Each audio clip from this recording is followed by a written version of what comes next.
Ooh.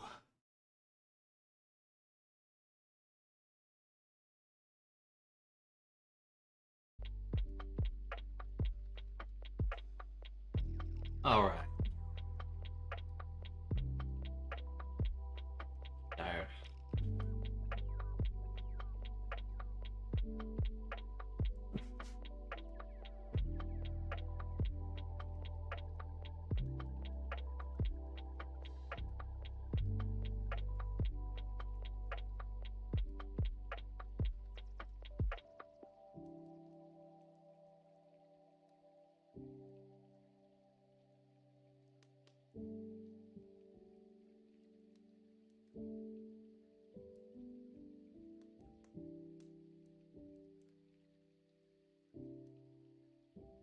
All right. So, I'm going to continue working on this harness outfit.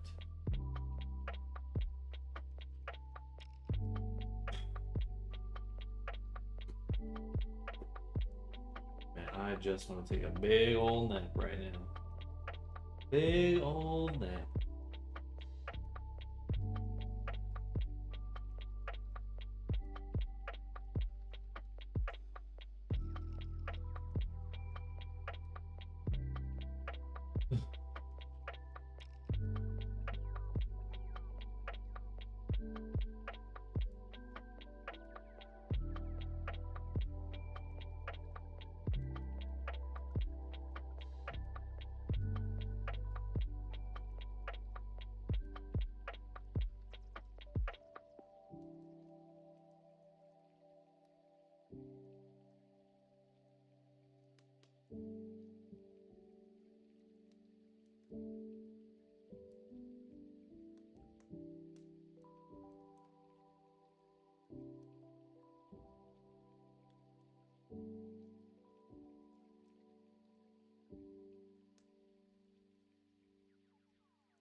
Alright, so now we can view the straps and the UV version at the same time.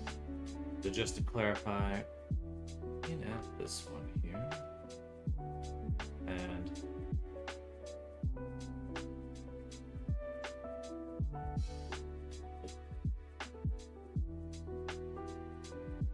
what we can see here, these are the buckles,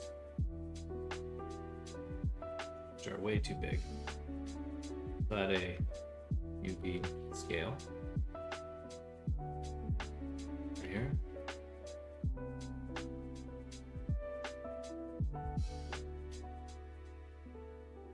We'll do 0.2. Maybe about 0.5. And then if we select the buckles and go to the UV editing, there's more we can do to actually unwrap these. They're not. Good morning, Reyes. Hello. Unfold this way.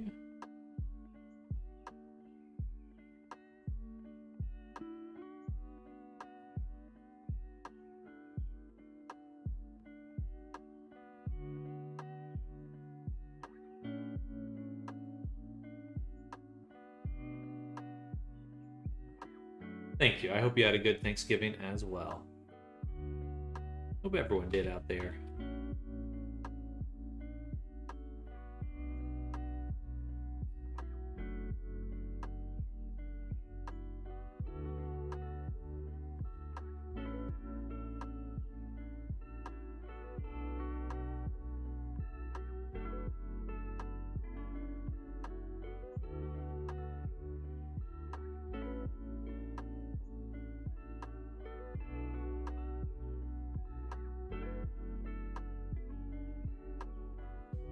Nice baked turkey and corn and mashed potatoes and rolls and pumpkin pie. It was a busy day, but cooking was nice. Once not had to go anywhere else, could stay at home. That is good. There's a lot of driving around for me. Went to one Thanksgiving and then another Thanksgiving. So, busy, but good. Busy but good. Excuse me.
Different.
the cap.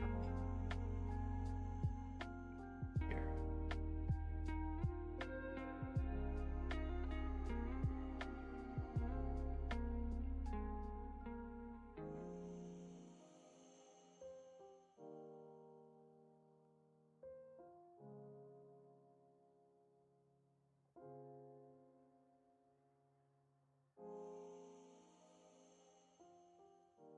Cap's going to be interesting. We're going to do a little dealio. We're going to take our end cap.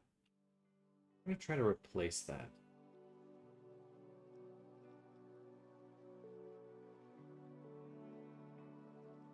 By instead taking our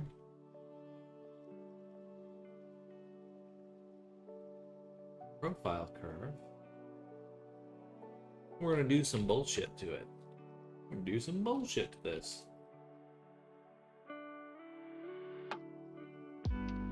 So what we want to do, first let's look at it. Let's look at this thing right here.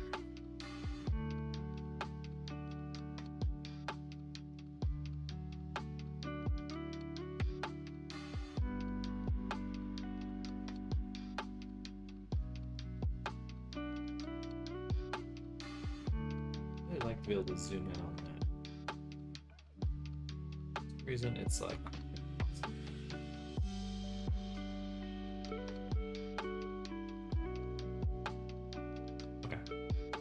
so, what we'll do first, what we want to do is take half of it and rotate it 90 degrees.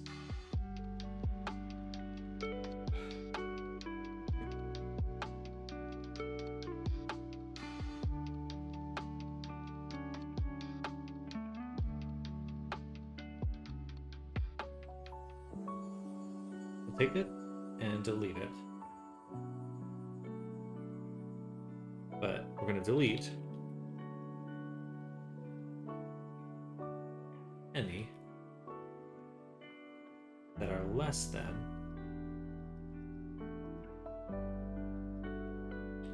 the separated position.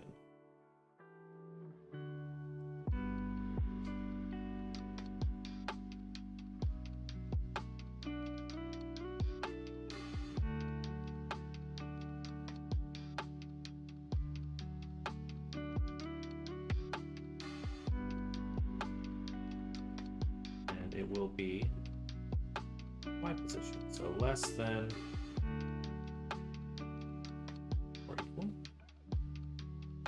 0.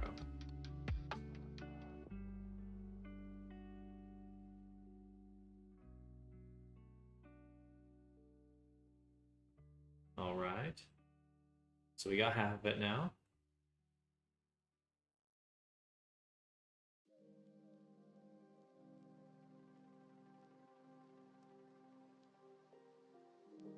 We're going to take this new geometry and we're going to rotate it. Transform geometry. We're going to rotate it 90 degrees on the X.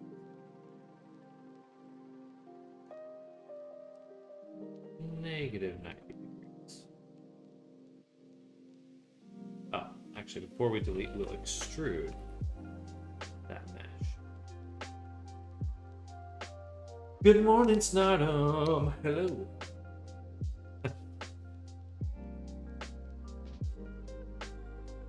And we'll only rotate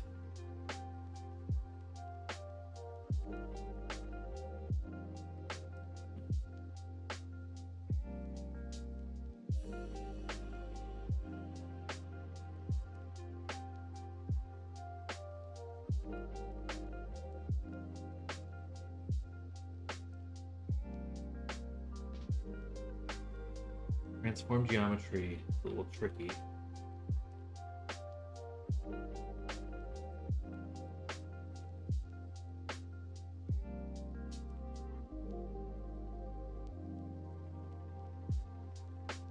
I guess we have to use set position because we only want to move the top.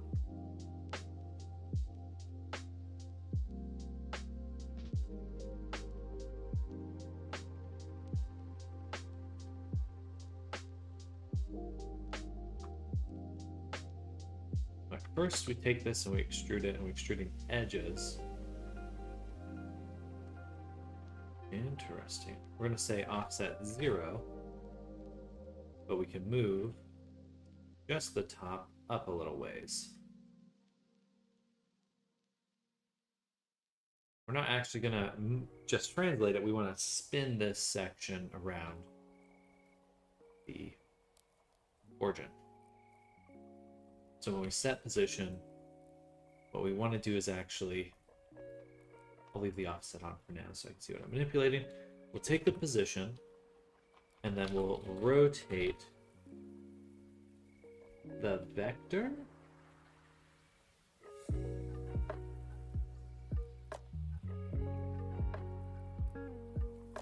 Perfect.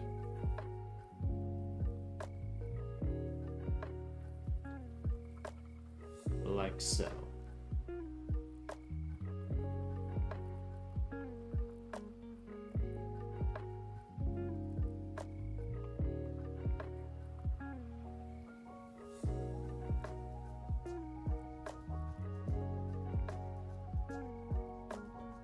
Then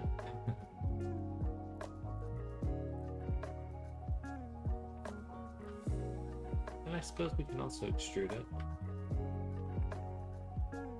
Removing that one. I guess I'd want to take that same mesh and extrude it like 0, but then move it just the top down. And join like this. And we got this little base down here, but actually not even that one would be before we delete anything. So we actually get this full section, and then we'll do one more set position.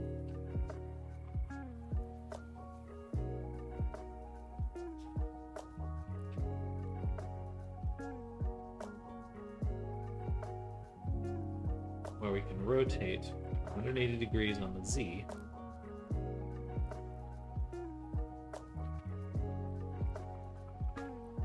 This. And then join it as well. And then merge by distance. Beautiful, gorgeous, powerful. The problem is the orientation of the face, so we want to flip the faces right here. Okay, now we've got a really nice little end cap, and this is procedurally made from our profile curve instead of manually making our profile curve, which is way more useful, gives the same result for the most part.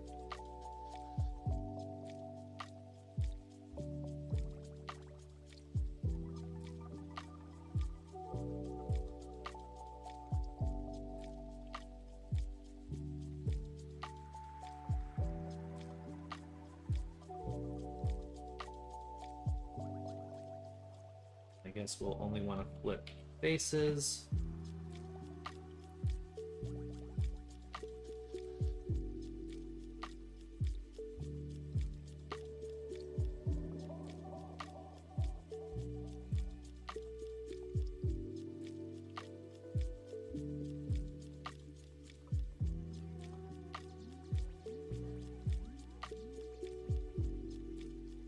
That way. Okay. Very useful. Now, one issue. We're still missing the UV map for the end caps. I've been enjoying the nodes a lot lately. I wish I had time for Blender. I accidentally skipped Node Vendor entirely. November. I didn't even think about it, honestly. Those challenges, I always look at and I'm like, oh, I should do that. And then I never, ever do them. I don't think I've ever done them once. I did one Inktober once.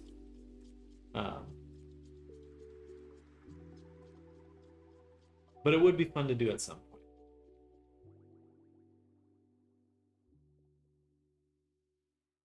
I wish I could remember it, but Same, or end up participating 2 to 3 days and then fail, lose track somewhere, and abandon the month. Excuse me. It's a challenge. It's the time is more of a challenge than the challenge.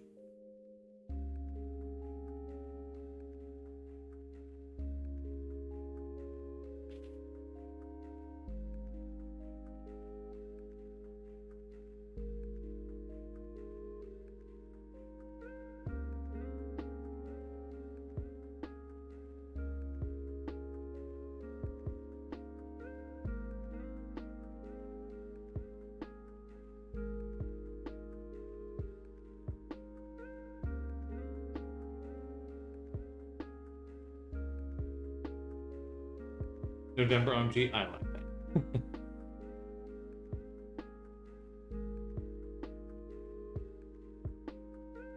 We still need to offset the end cap. So if we're looking at our end cap here.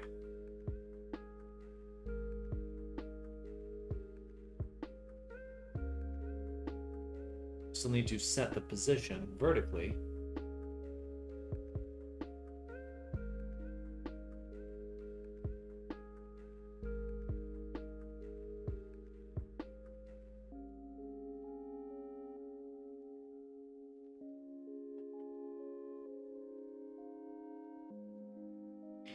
Based off this amount we extrude. So we join the geometry, we merge the distance, but we need to set the position one more time. That position offset will be this extrusion distance here with the opposite. This will be a combine XYZ with value.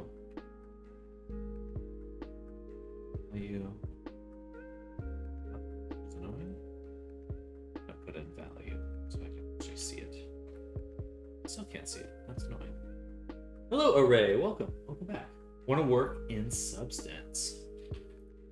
Well, Substance is great. Definitely wish you well. Looking to work in that? Well, I should just check the November subjects. Be glad you missed it. It's all D&D, both stuff, Troll, Druid Grove, etc. things with node setups would be time consuming. That's so funny that it's like just on the money for what I want to do myself. That would have been a very fitting one for myself, but I think you're right. Very time consuming. Since you're here at Stardom, let me show you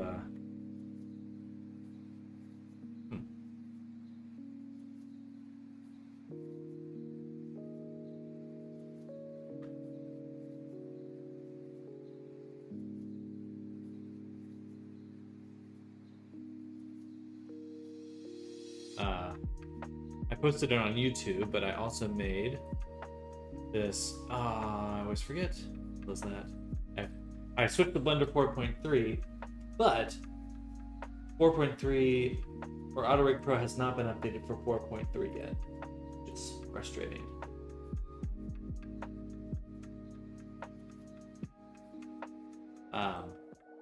Check it out. Look at my beautiful node building. Hello, friends. Checking out how close my model is starting. Definitely next week. Not to say I thought pop up on the tube. Love it. Hey, that's good to hear. Do just Substance instead. Live will seek more viewers' attention because Substance is tough. I do Substance pretty regularly on stream, but I'll probably be in it later today. But I'm definitely not a Substance only stream. Yeah, we made this building and stuff. Pretty proud of how it came out.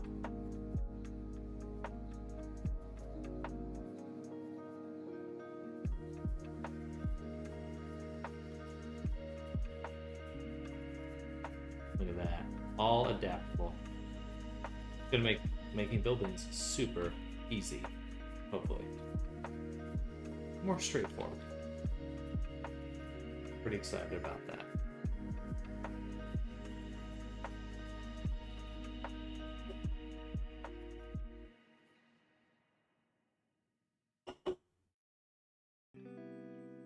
It's awesome indeed.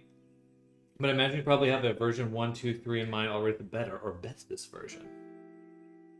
In some sense. In some sense. Right now we're working on an outfit. So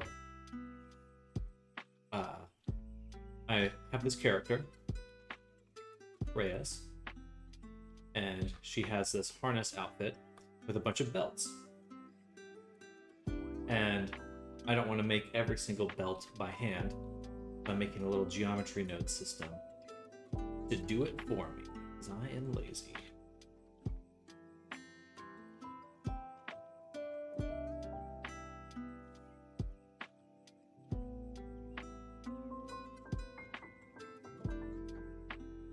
We just made a little system to make this end cap procedurally, which will be incredibly useful.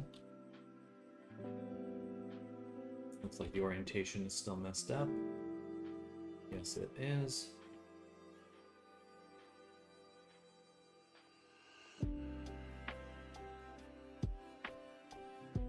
But again, only on the low poly version, which is so frustrating.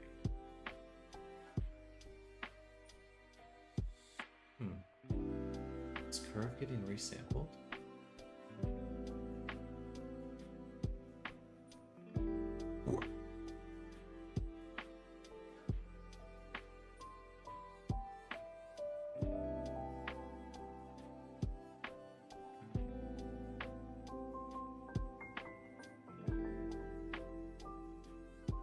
Looking your country good looking or average or nerdo, don't offend, just want to know how most people look out there. A lot of variety here in the States. A lot of variety.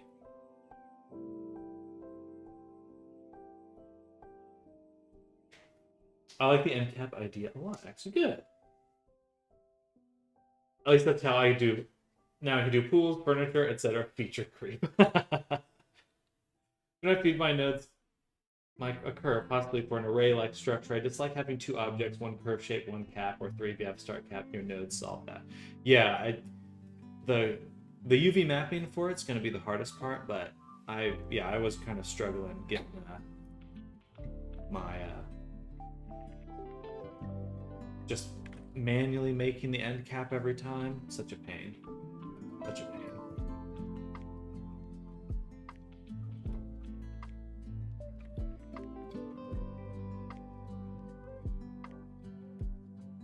There we go.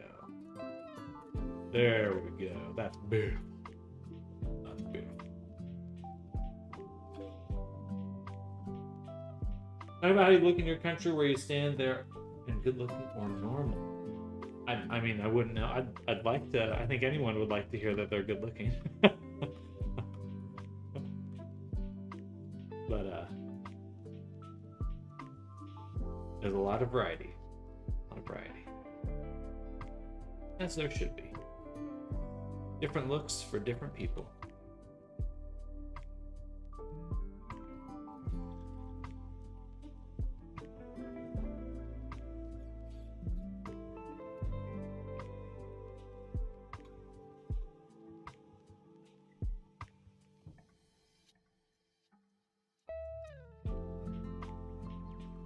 Making nodes for nodes, 100%.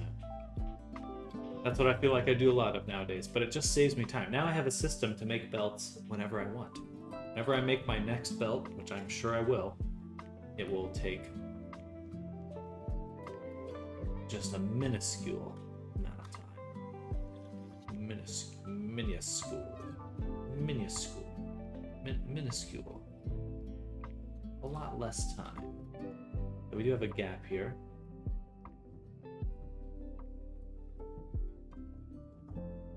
I wonder why.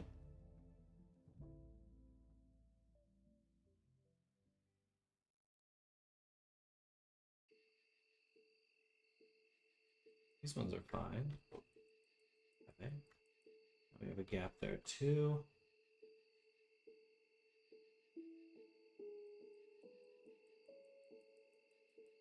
Hmm.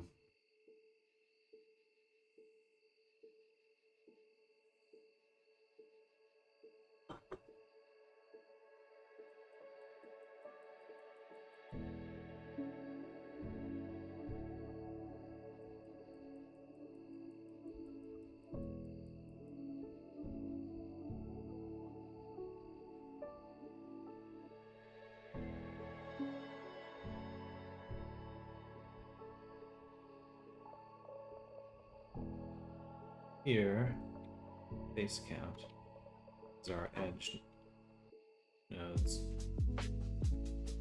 Here. 1, 0. Still have a big gap. If I go to high poly now, it should be busted again. Yes, it is. Sad.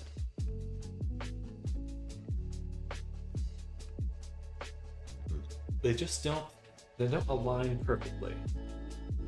And is that, why would that be? Why? Why?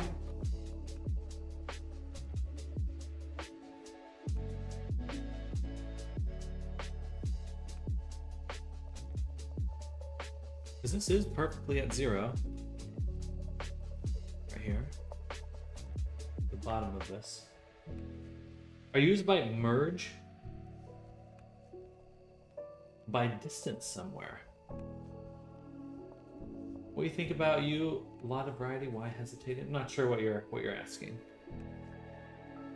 Sub D distance might get smaller. Small enough. Merge. Yeah, it was crunching my edges.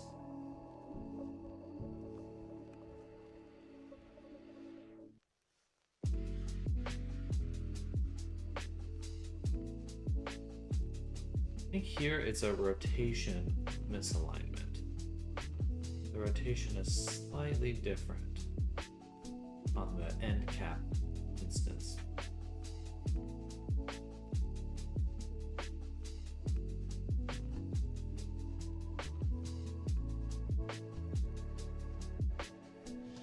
That would be the other end.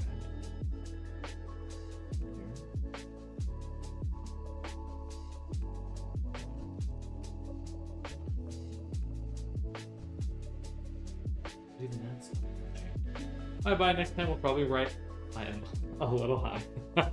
Gotcha. Well, enjoy your day. Enjoy your Friday. Have a good weekend if I don't see you today.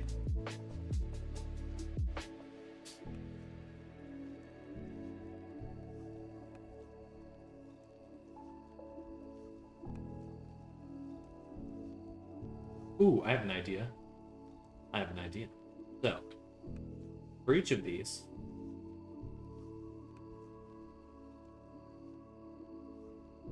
we can make a perfect merge because we're using the same profile.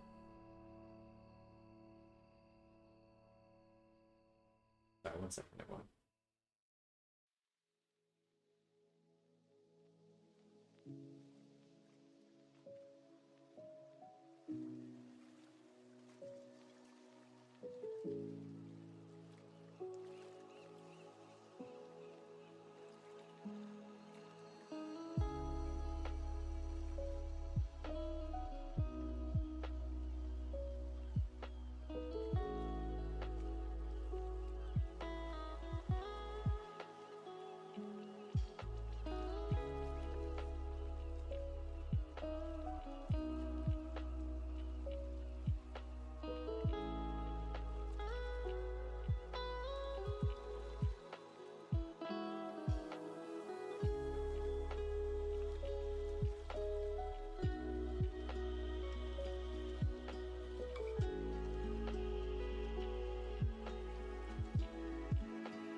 So we can merge these perfectly because we do have one advantage. Oops, let me get rid of this.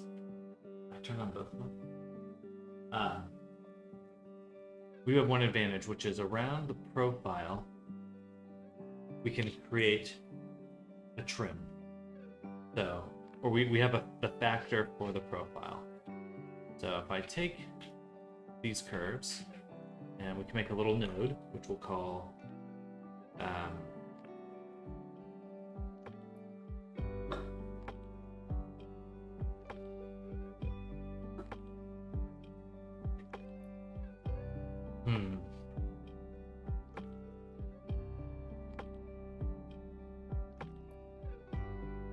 the selection for this might be more complex.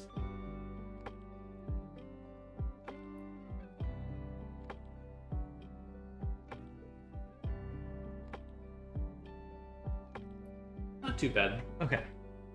But what we can do is take our profile curve and we can trim it. We can trim the curve. Bam. And then we're going to store a named attribute, which we'll call profile factor. We'll call it profile merge factor. I think there's another one called profile. Bam. So what we do, take that, we take the spline parameter factor, and we just save it. We trim it, we save it, and then we just merge it back together.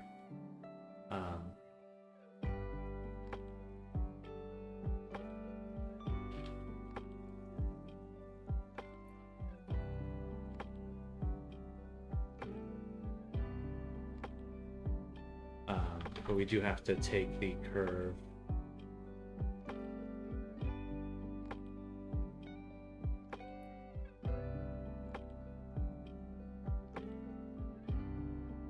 take the curve to mesh, mesh to curve,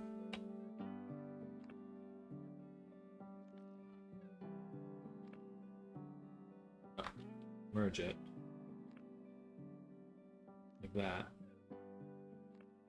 and now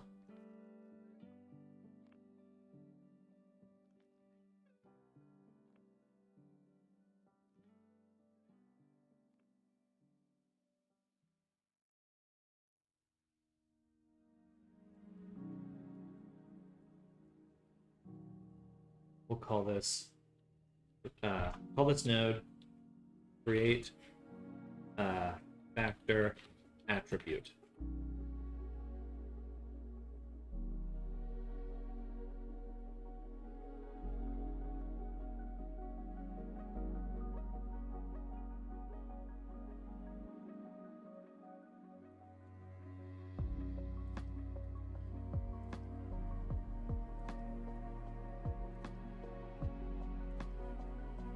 And we did that for our profile curve to make the end cap. We'll also want to do that when we're making the main belt. So this way, both on the end cap and on the end cap being this little triangle bit, and on the belt itself, we'll have this factor that we can bring together or combine. One second.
Sorry to keep stepping up, stepping back, stepping away. But I'm back. All right. No.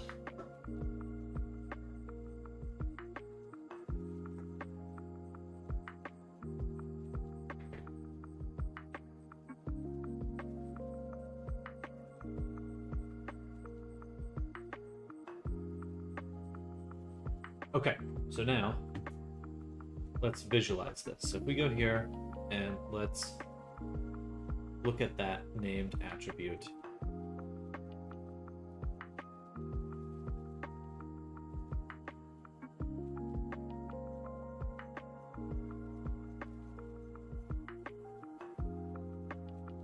Very hard to see, or at least let's turn off text so we can see how it wraps around. Beautiful. Now it's important to note that it doesn't get completely 0 to 1, but it should be roughly, actually, let's look at the merged version. That same value. Damn. Seem to lose it on the end cap. File merge factor. Okay. So why are we losing it and when? So we should add it here.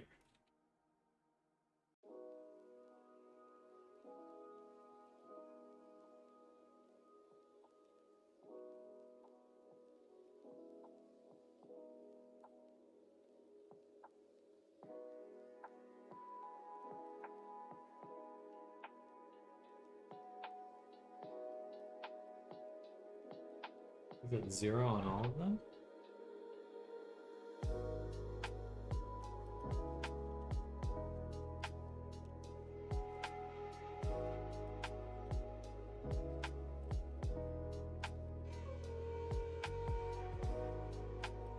That's why.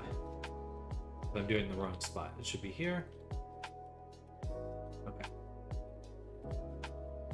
So hopefully it does now survive.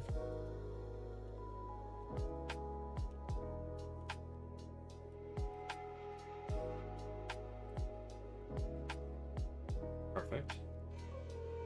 All right.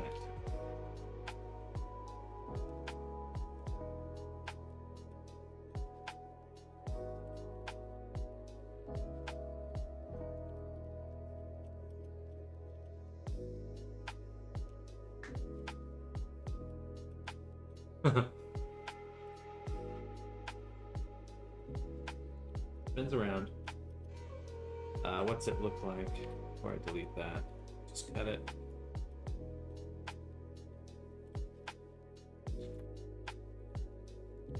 Go back down here. This one more time.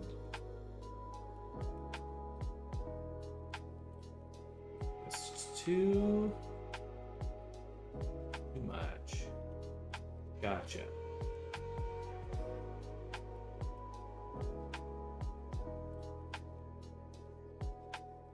So the top is incorrect, but the edge is correct. Should be.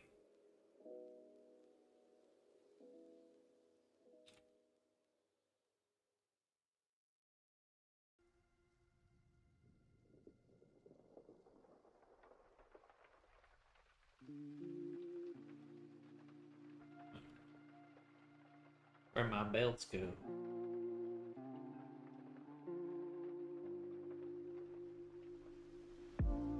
Facing here. No.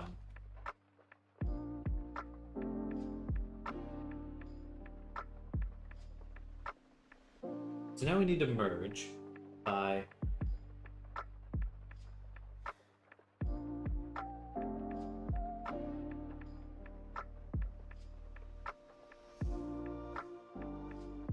we now have on both the edges, we know how we can connect we know which ones we'd want to attach together.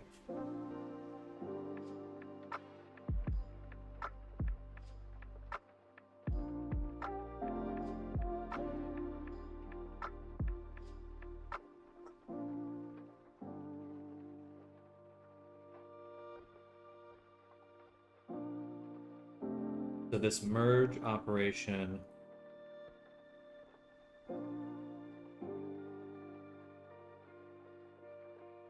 here, or no, we instance, we join. So this merges the belts.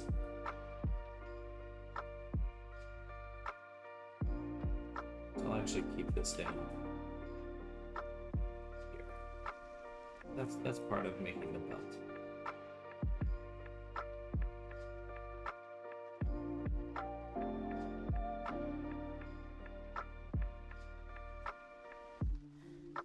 Nice things are a little bit more organized. Makes it a little clearer.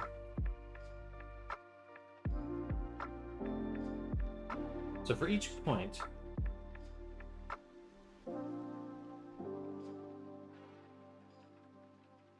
we don't necessarily need to do the merging. What we need to do is setting the position. Because the problem right now is there's this little bit of offset, a little bit of gap.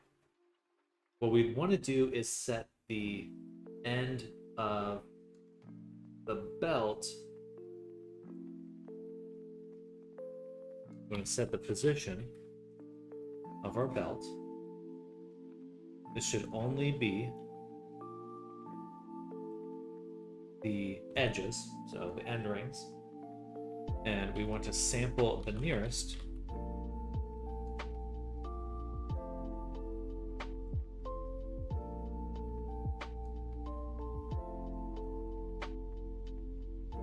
We definitely want to sample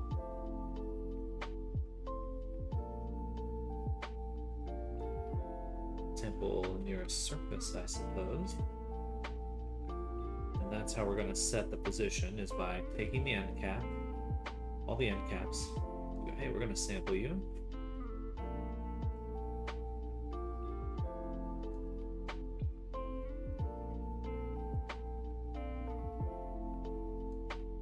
And what do we want? We want your position.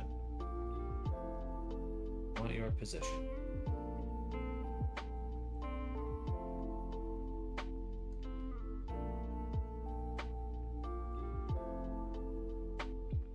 Let's look at the online documentation for this. Finds values at the closest point on the surface of a source mesh. Non-face attributes are interpolated across the surface. This node is similar to the geometry proximity node.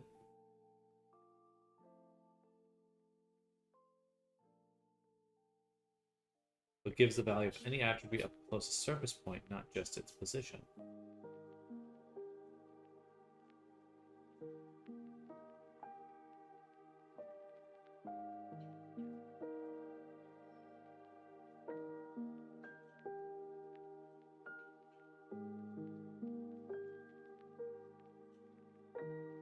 You saw the banner, wanted to brag, I'm part of the 2%? I really need to join that club.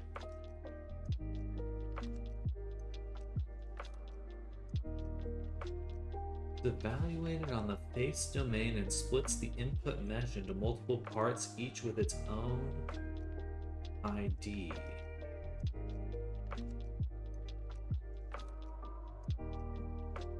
I do not understand that.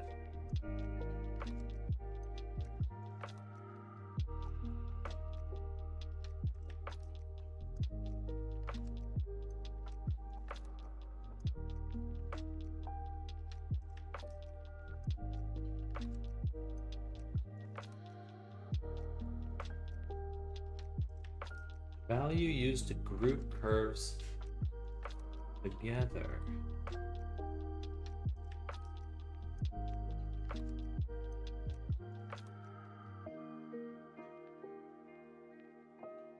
I suppose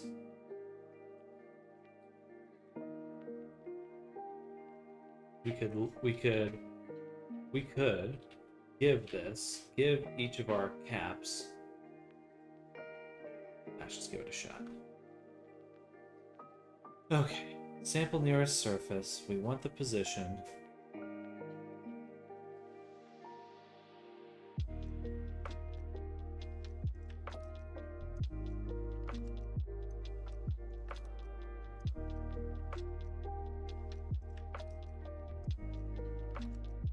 Then we merge.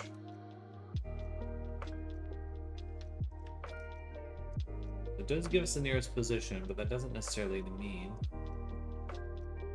Okay, let's try another sample. Sample nearest.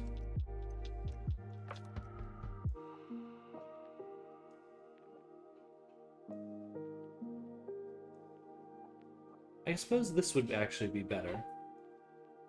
Instead of sample nearest surface, we can sample the nearest index.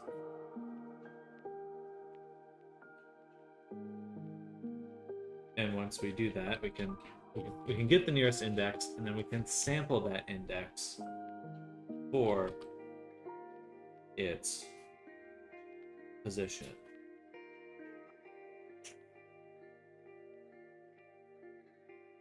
Okay. That is decent. I have a feeling if there's some corner cases in which it can still break, but it's probably serviceable. Thank you, Snardom. There was no need for me to do that factor thing.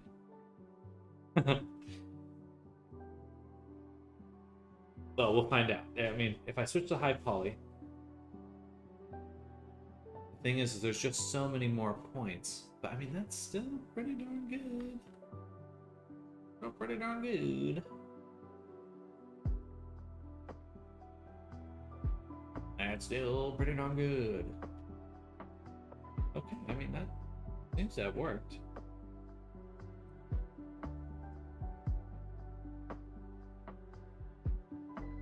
I have a feeling we could find issues with how that's working. But for probably 99% of it, it's going to be fine. Oi, you gotta save some time for side quests for edge cases for later, otherwise you 100% it right away, and a wise person said you always need to do things 3 times. Very true.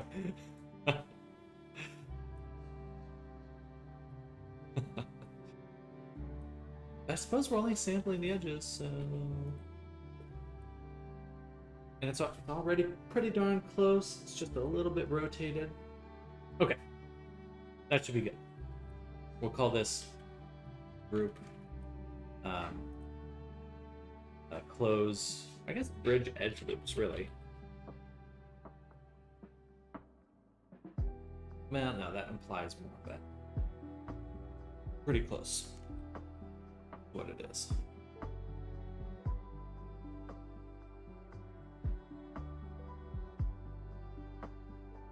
Hello, Coney. Welcome.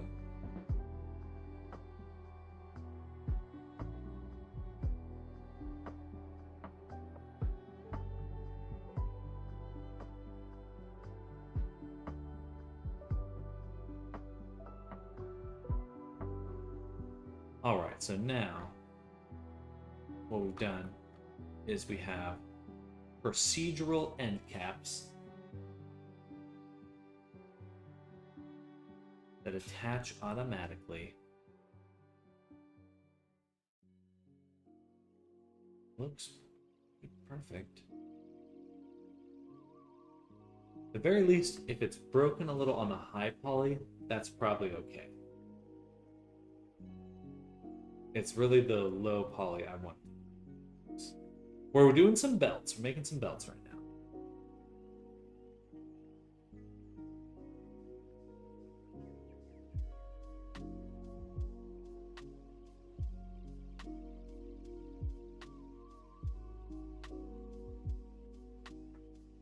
We do need to unwrap.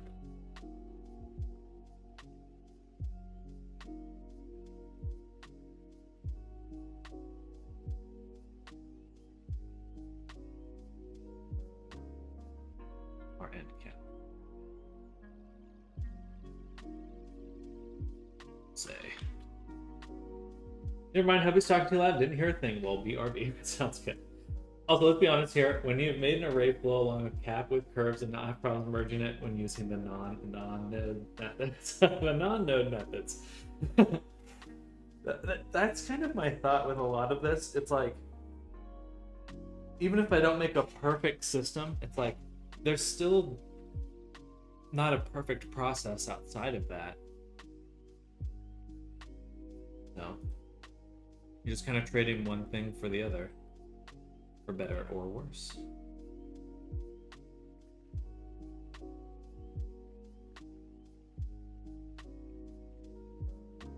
think we need to adjust our belt.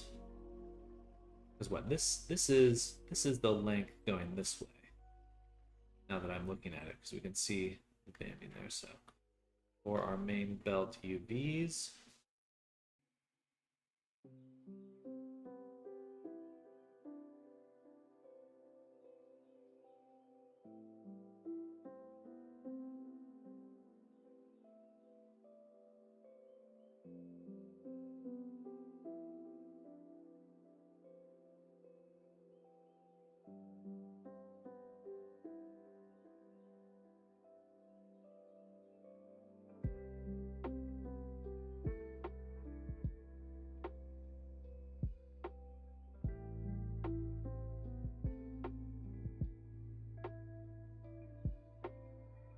I suppose I could find a really nice ratio for that, but good. We do it a bit manually right now.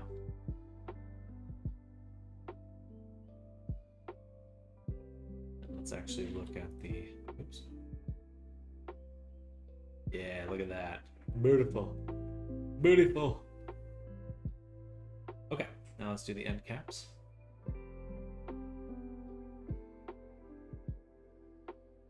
You know what? I'm gonna cry.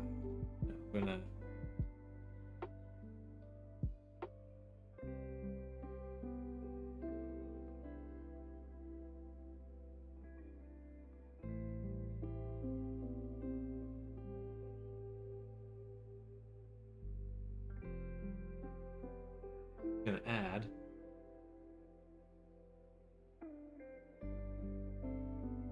library here.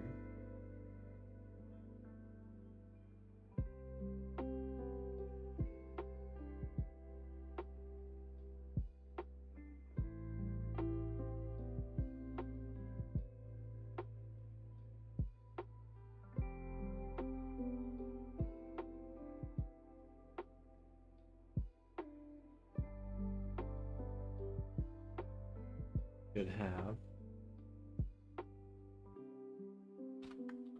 UV map.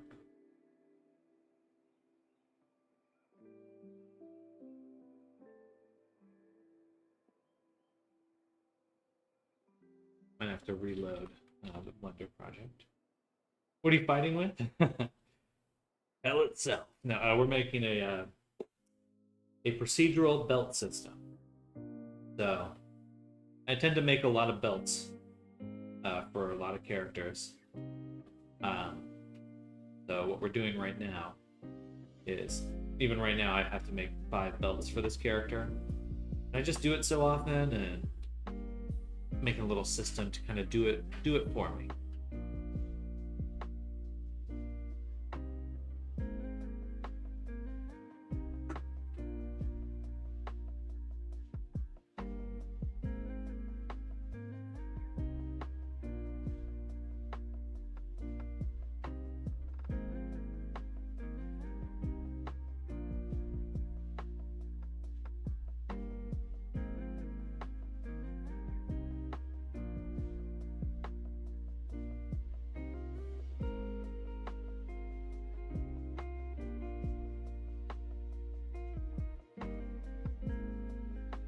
I think I have the UV map thing like.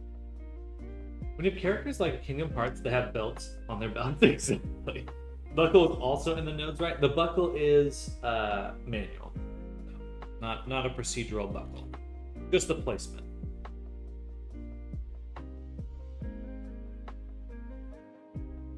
What I'm really proud of is the spacing here. So if we look at the belt, the actual object here underneath the hood is just a single loop. So there's no actual gap in the original one. What I'm doing is using a way to cut it manually. I can move it out procedurally. Super useful.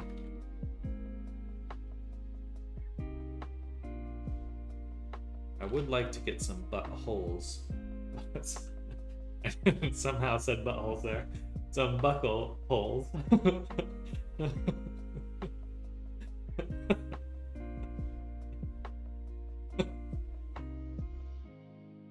Oh, whoopsies.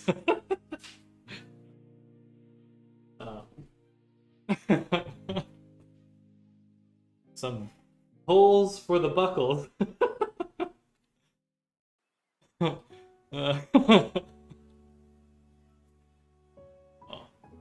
we'll come back to that. Punch that thing. I'm punching. Okay, so we're gonna store named attribute.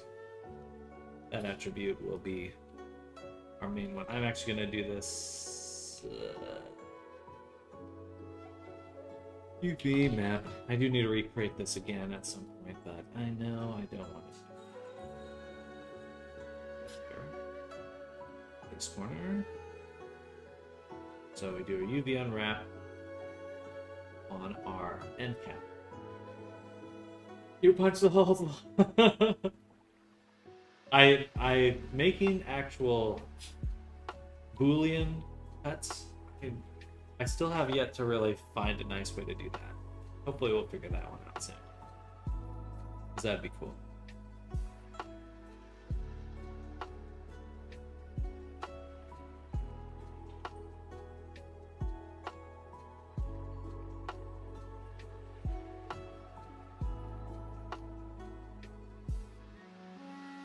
There we go. Now we've unwrapped all of our objects here. We're going to scale the UV map.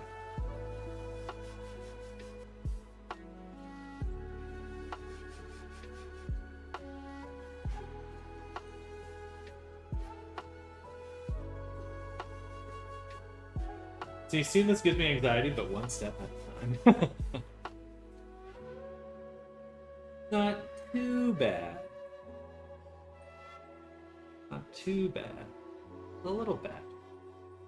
But not too bad. I think what we'll do is we're going to go back, look at the object by itself.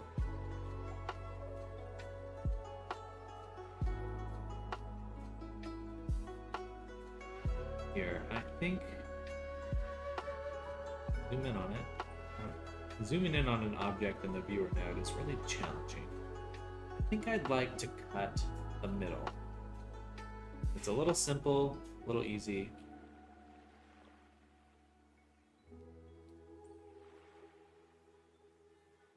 Oh.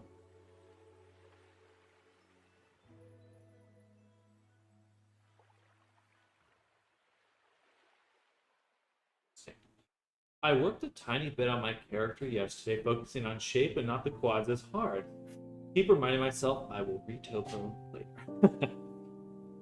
Very cool. I'm glad you're working on your character.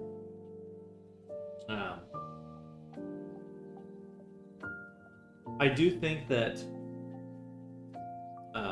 it's very freeing to do only one thing at a time. Like, my biggest problem working with subdivision surfaces a lot of the time is that you're trying to make good topology and you're trying to find the right shapes at the same time. And that is not necessarily something that those don't always work together. Like, the best topology isn't always the best subdivision surface, or the best shape isn't always the best. So I think I definitely prefer just sculpting, just doing subdivision, and retopologizing later, because then you only have to think about one thing. Oops. Just think out loud, but when you bool, you need cleanup. However, what if you punch a hole, but first you place 2 loops at that position, or bevel the edge, then punch between the loops. Triangulate the end guns, if that makes sense.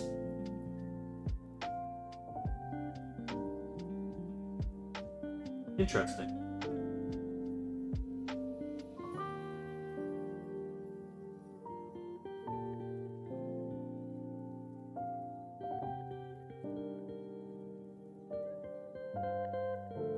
The fill curve geonode is quite interesting. I think that that's probably the best way to punch holes in things, is for like, especially for a belt. Booleans, I feel like there's always a chance you're just gonna explode your mesh. Like it's just kind of Russian roulette every moment, every change of your base mesh. Don't really know the solution to that. Okay, we're gonna put a cut down the middle. That's the plan. We're gonna slice the middle. Not that middle. So we are gonna change how we make this little shape here. Instead of doing both halves, when we delete the geometry, we're actually gonna delete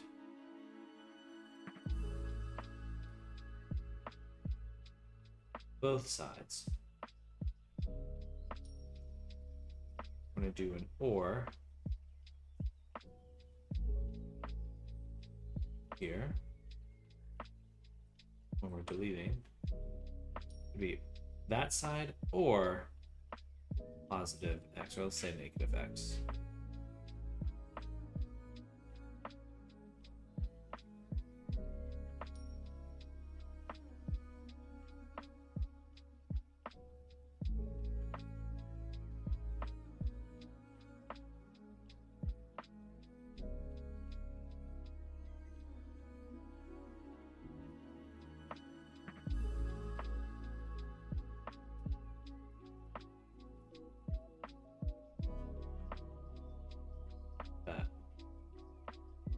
So now we get just this one half.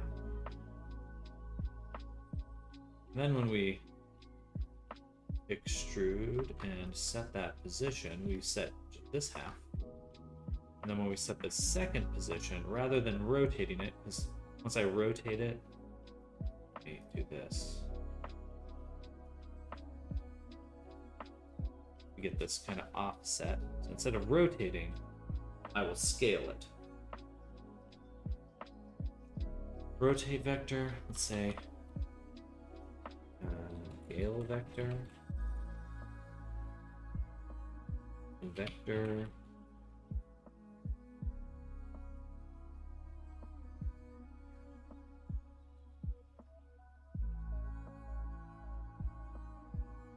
I guess that would just simply be multiplying a vector.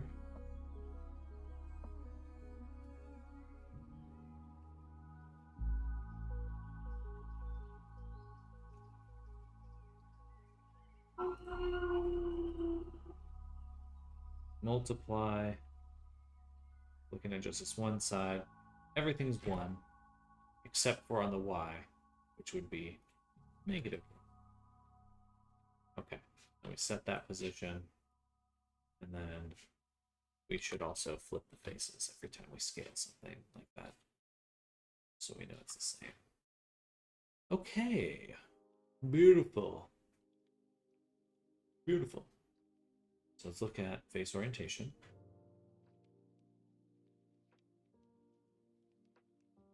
That's gorgeous. Then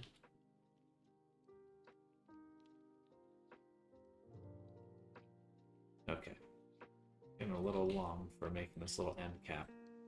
I know some other things I'd already like to do with this end cap. So instead of just doing one extrusion 90 degrees, it'd be nice to do multiple extrusions, so I can make a pointed belt or a rounded belt, and then I'll probably figure out another way to do I mean, I guess a square belt is pretty simple. You just cap it.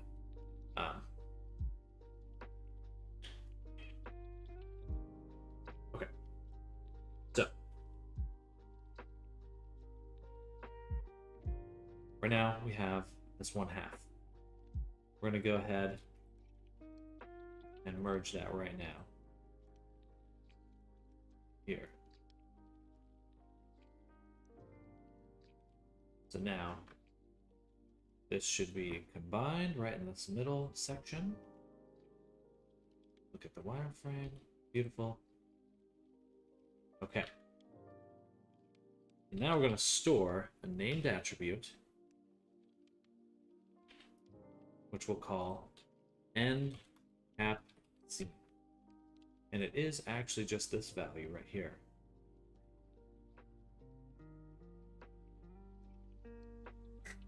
I wouldn't mind destroying that bot for me.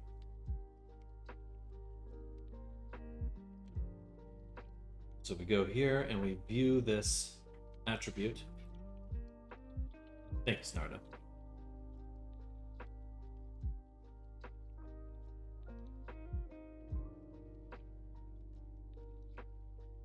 We can see that on the edge, it's white.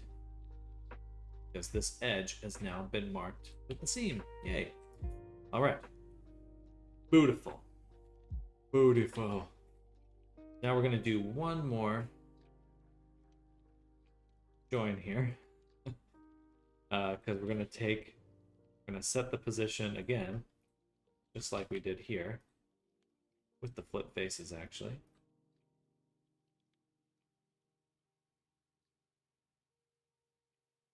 This might be a node I'd want on its own. Flip and merge. I guess that'd be a mirror node. It's just a mirror node. Which is insanely useful, so yeah, I'll have to think about that. Not right now. But we're going to take the geometry, we're going to set its position, and we're going to flip it on the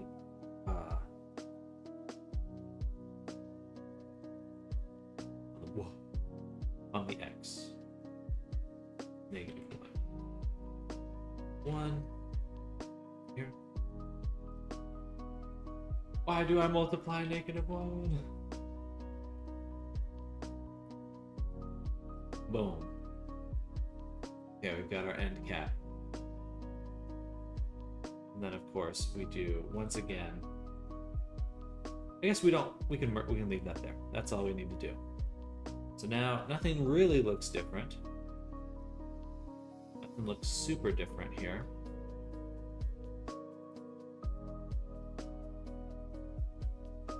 Except that now we know in the middle here we have the slice attributes. If we go over to our UV maps, we can actually apply this named attribute that we created, end cap seam. And that's terrible because I didn't actually make a comparison. I have to say, does it equal 1? Put that in there. And nothing happens.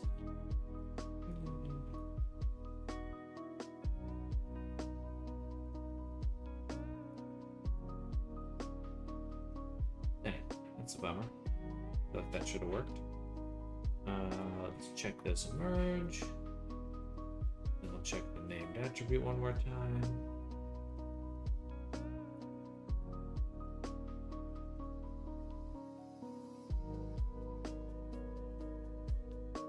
Please zoom in. Oh my god. I don't know why it's like impossible. And it's 1 right there. It should be 1 along the whole length. Ooh, 0.60. So let's say greater than a float, greater than. How does that change our caps then?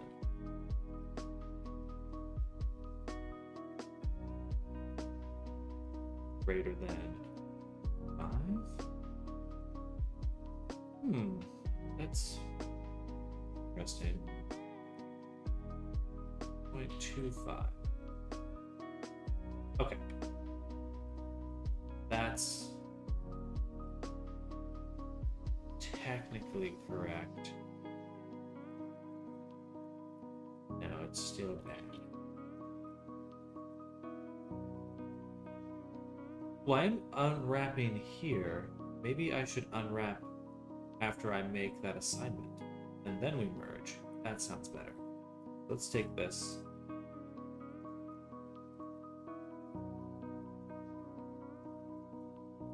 Go here. We have so many little nodes now.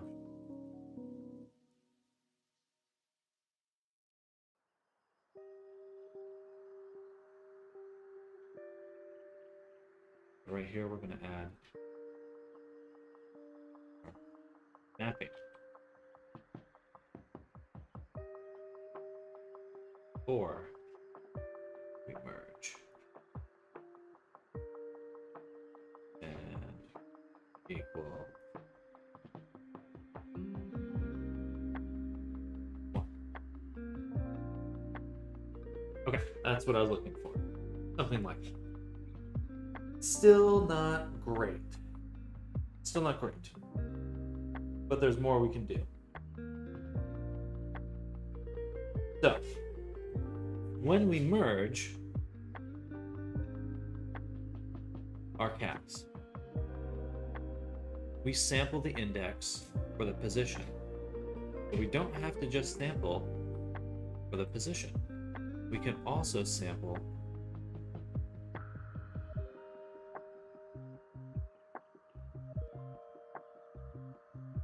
for the UV map position value. And we can store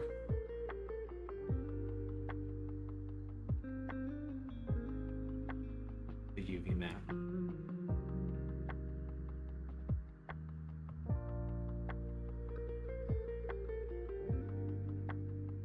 First with the same selection.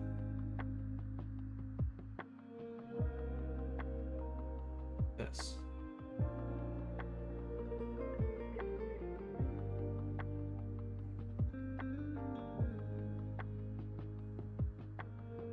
I was hoping that'd move these little end pieces over there.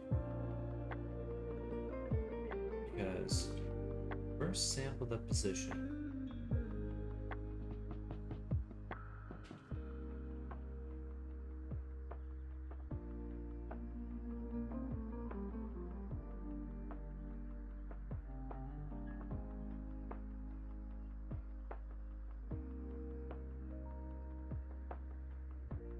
We sample the UV map.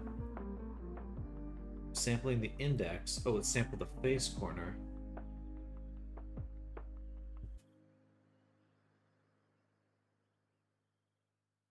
Index. Sample. I suppose we need to evaluate on domain.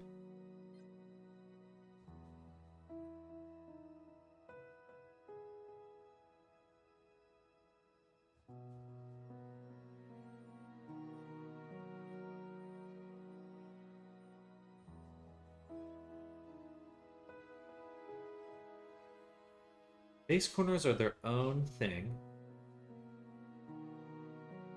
So we definitely need to evaluate because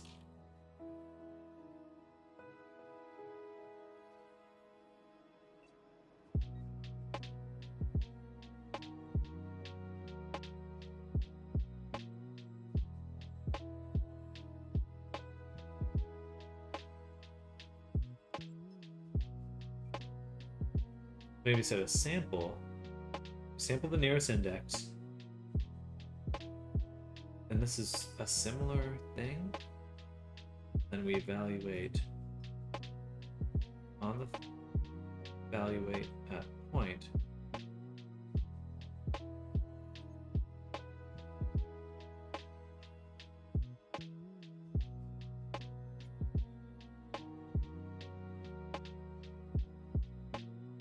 Still not working.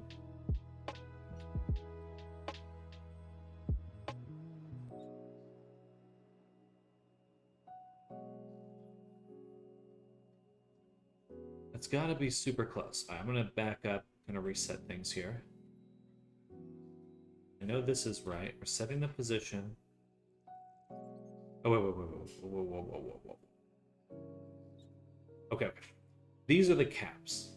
I want to store the position on the caps. This is the belt. The belt we set the position to. So when we sample nearest on this one, we're setting the position of the belt to the cap.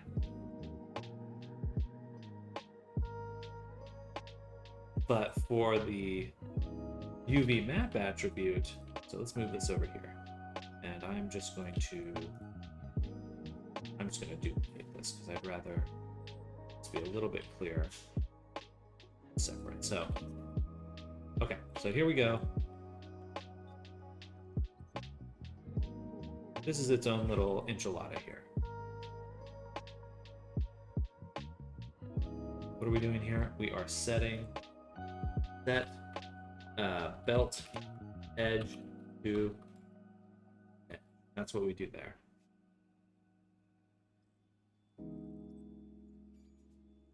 But that's not what we do for the UV maps. For the UV maps, we sample the belt. So we take the belt, sample nearest, and we're storing that value for the edge of our cap. No cap. Sorry, couldn't help myself. And no, UV map is what we want to store. So we sample the nearest point, and oops. And on that index,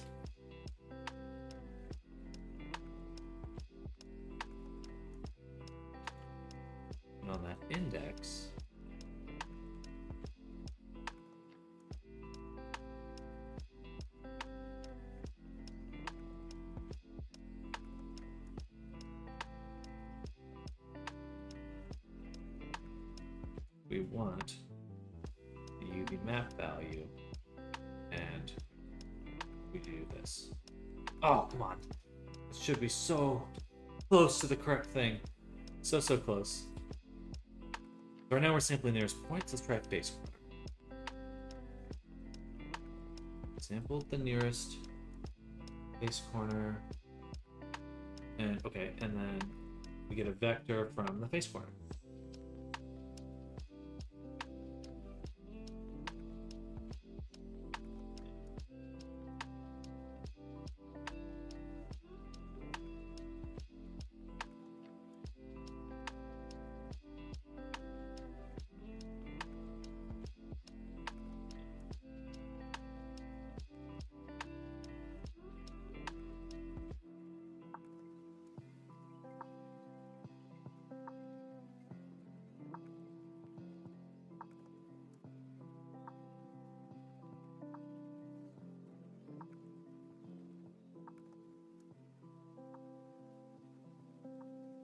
This one we are setting cap edge UV map position. That's the goal, at least.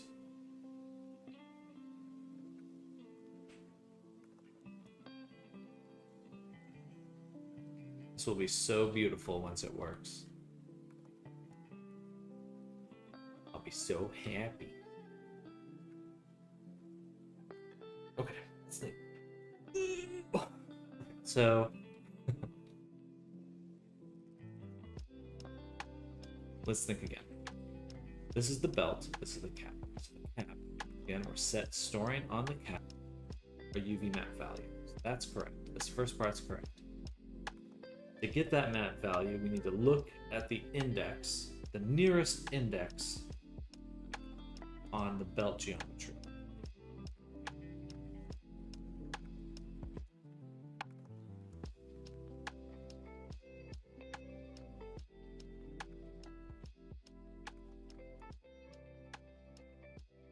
Get that index, and we set it, which is almost the exact same thing we're doing here, except on this one it's just the position value that we're setting.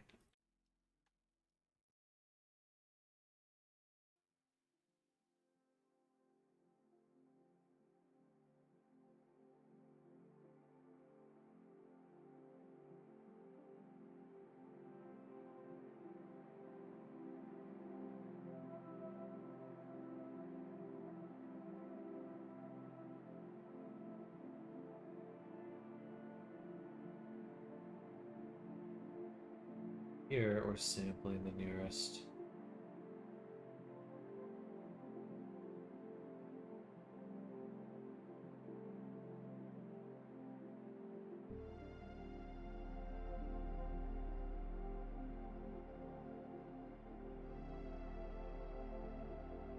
Index.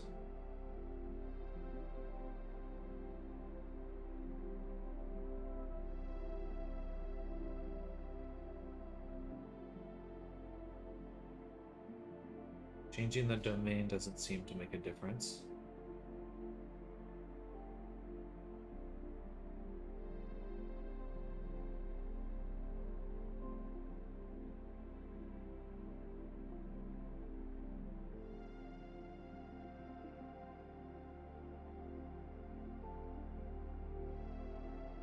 Fine, that's just saying only set it to the edge.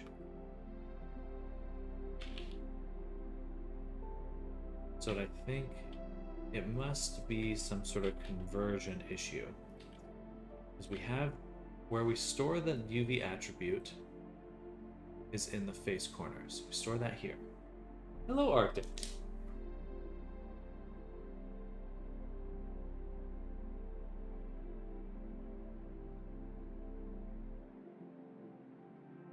We need to evaluate on the domain.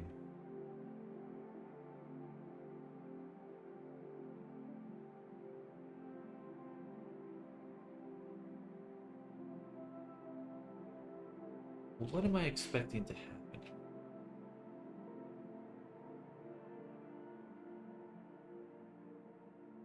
We merge again.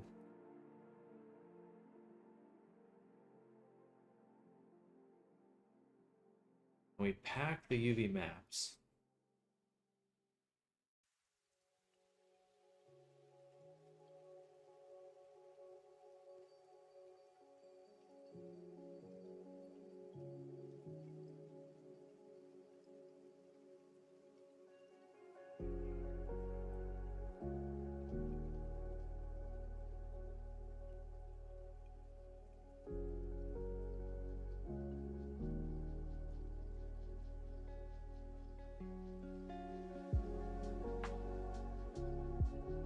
The buckles.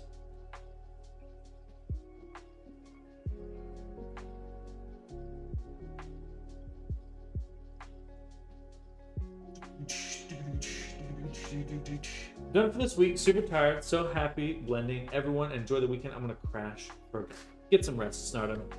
Hope you have a wonderful, wonderful weekend and enjoy it. And we'll see you Monday. Catch you later. Bye, Snardo. Bye. Bye. Also love the nodes. Powerful. We're getting there. We're getting there. Slowly but surely.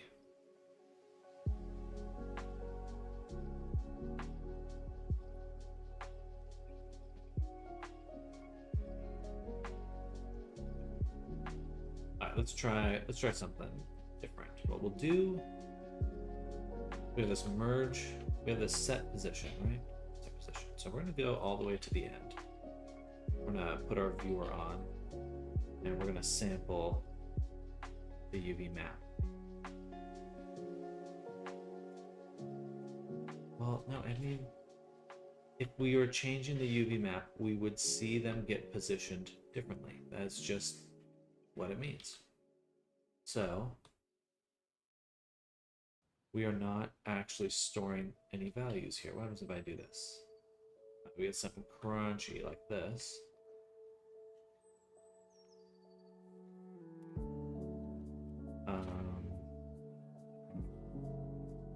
I do pack again. What happens if I mute this?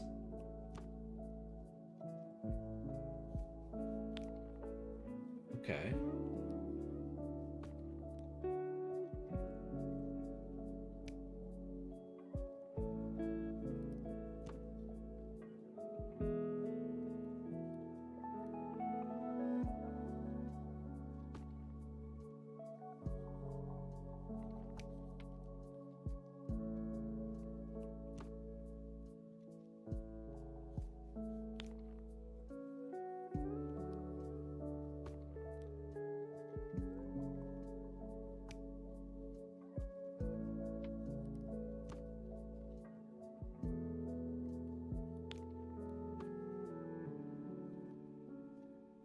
Okay, I think what's happening. Well, no, we don't. There's no seam.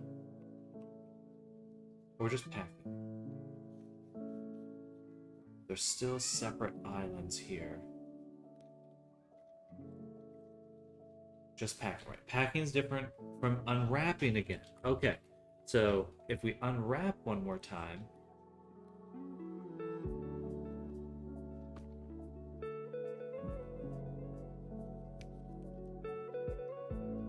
what happens? So, unwrap. Store named attribute. You guessed it, UV map.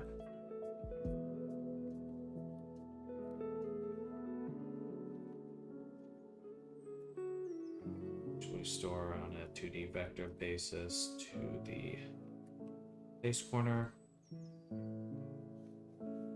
Is not going to look good. In fact, I don't think it'll unwrap at all. Just frozen.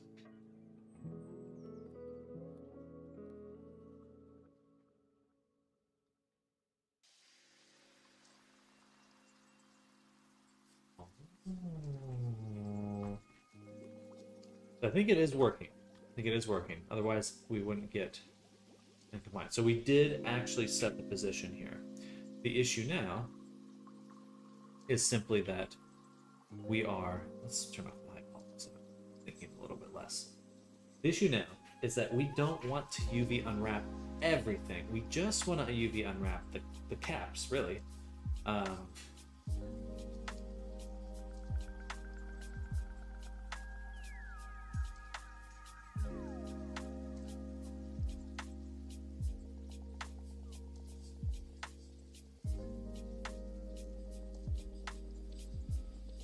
So if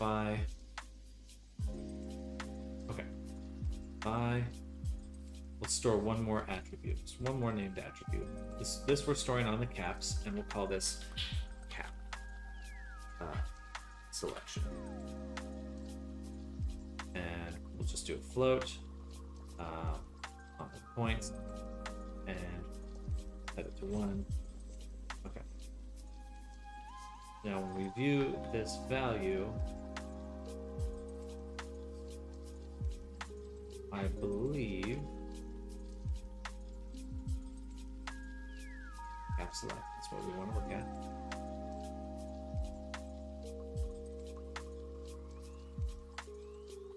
We have 1 here, but 0.5 on the edges where it merges.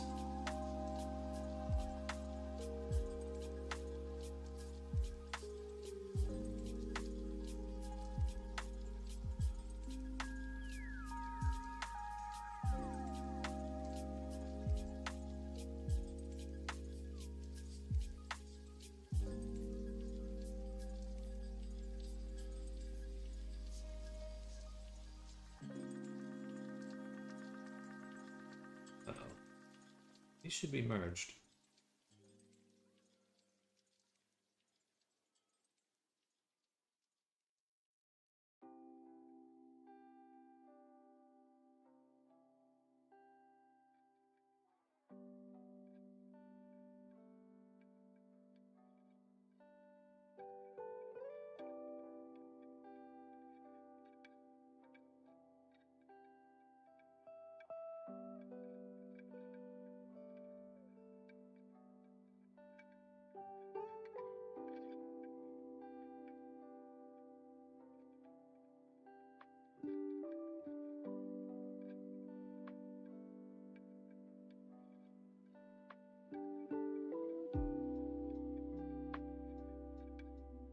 Oh no. There. Okay, that is working. That is working.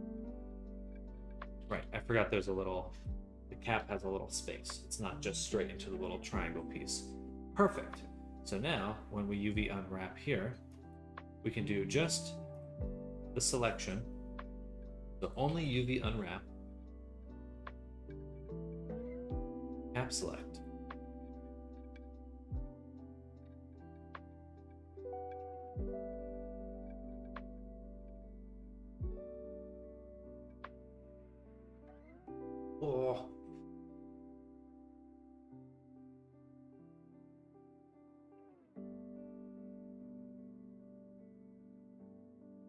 Why? Right. Still would need to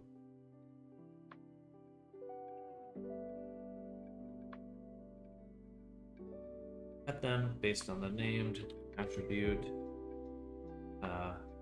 and cap seam.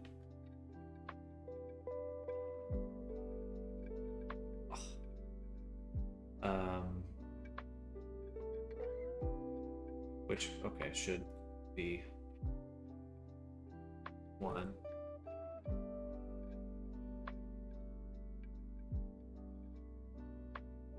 How did we cut it before? End cap float equals 1 into the seam. Okay.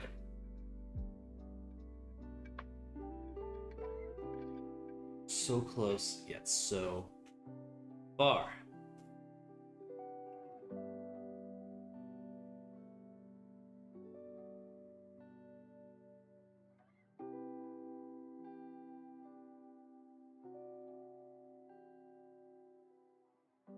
Why would that get rid of them?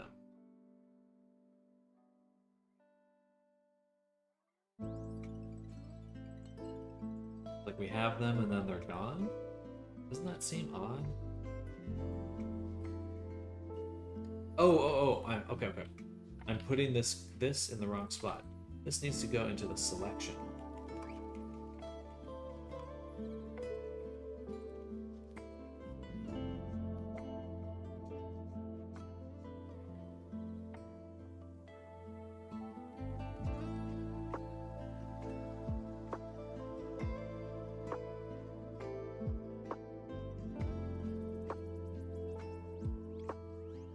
But we still only want to overwrite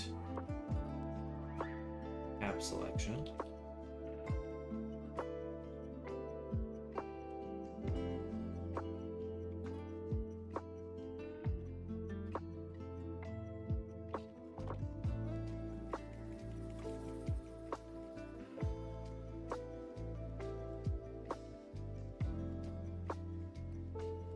Okay, I assumed incorrectly how this selection would work.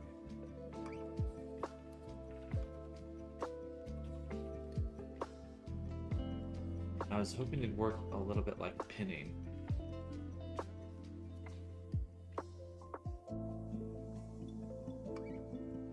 Like we only unwrap a certain portion, then it would stay the same.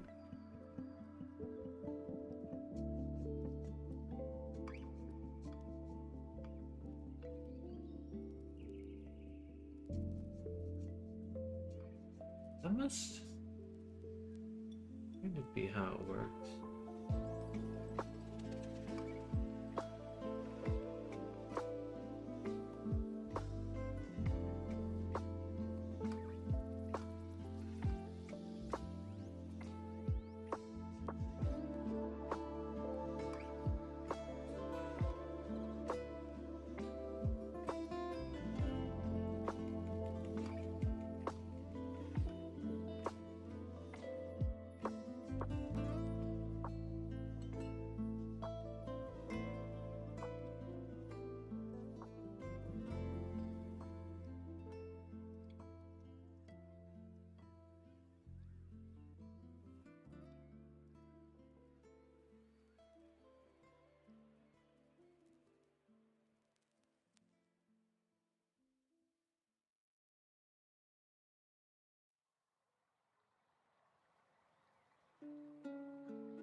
believe.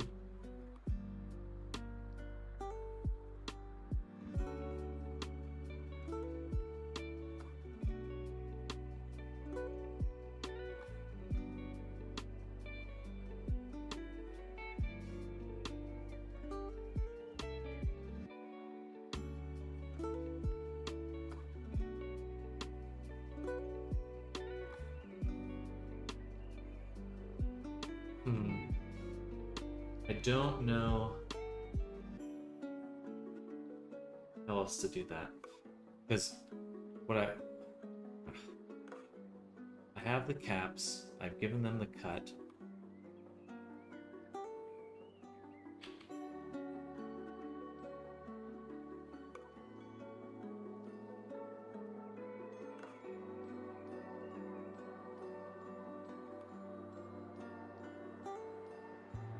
No Arctic. The recent update VRC broke the fallback shaders. That's annoying. Just in general?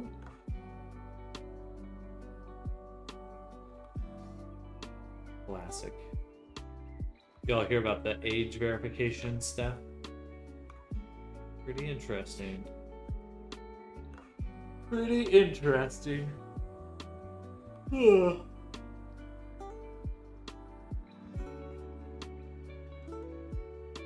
I think it makes sense. I think it's necessary.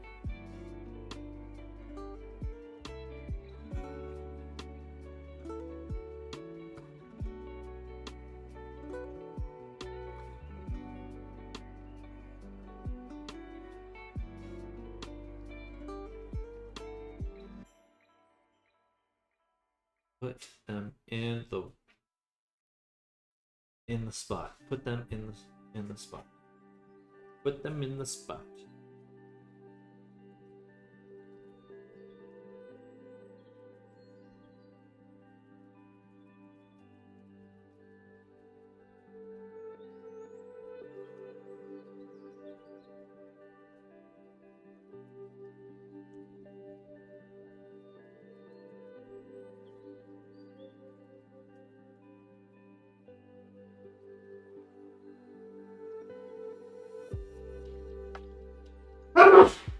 Excuse me.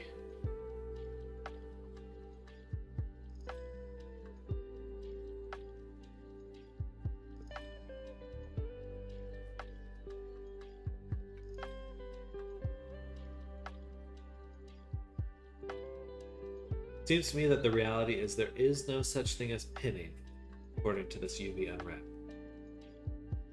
There's not a way to pin the unwrap, which is a bummer. Yep, that's just a bummer.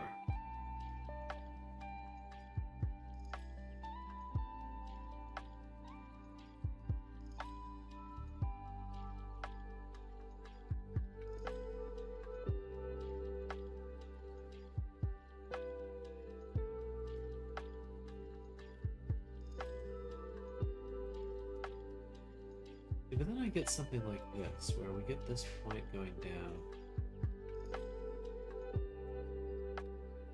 Zero.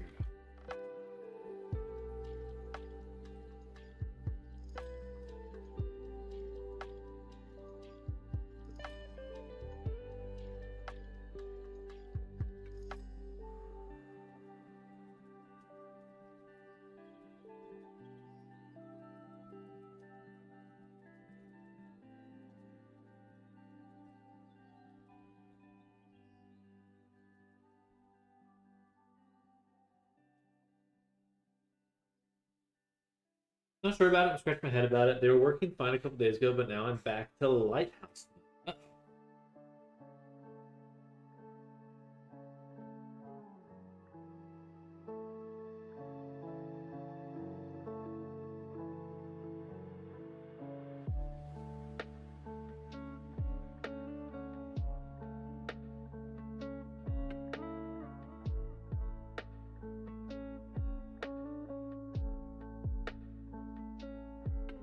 Let me Google that.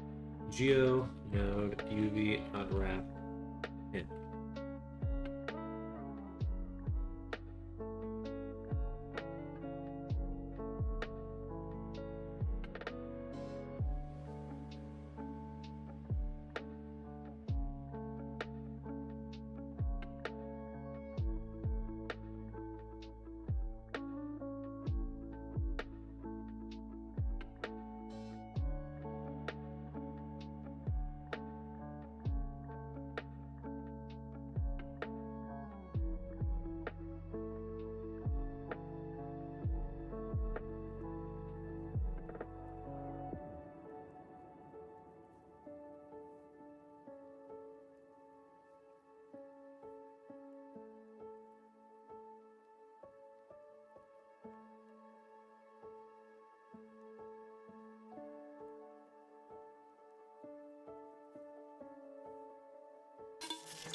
carries the effect.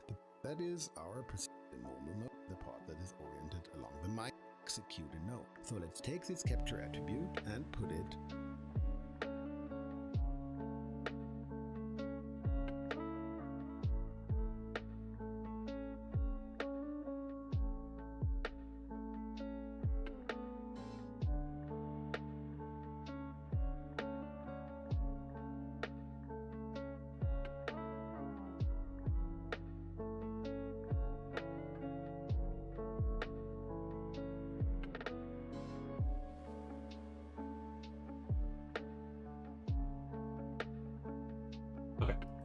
I don't think there's a way to do this, so definitely a bummer.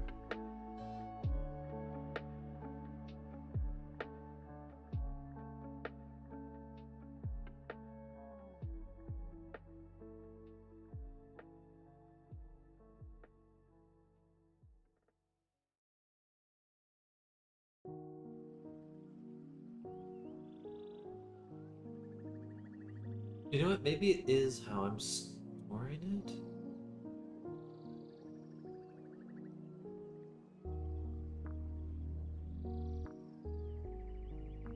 I don't store it. It redoes everything.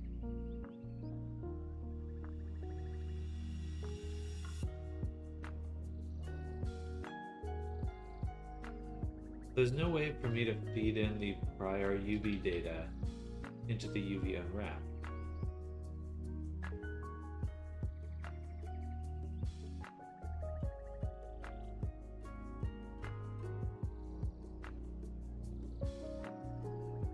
Okay, yeah, which means that there is no such thing as pinning. Alright, that's just how it is.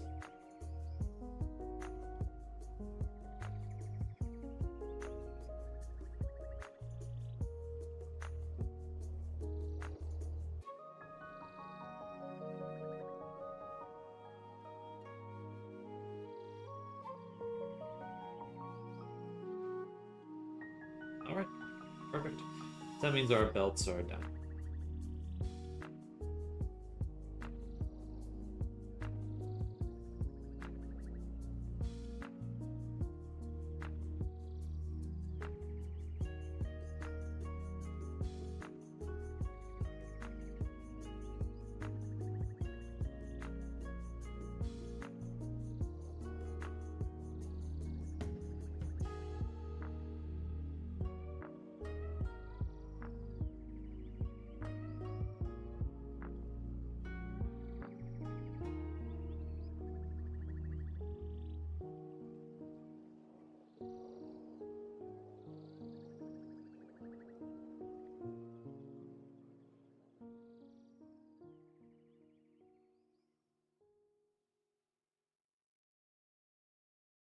Oh. Balls.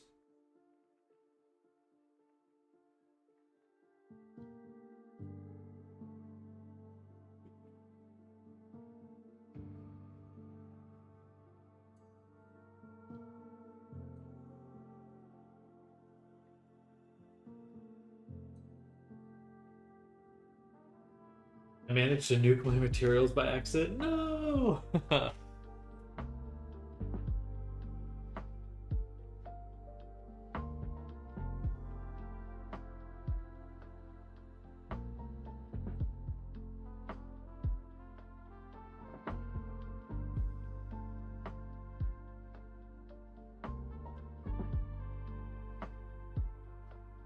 So this bottom edge that we make,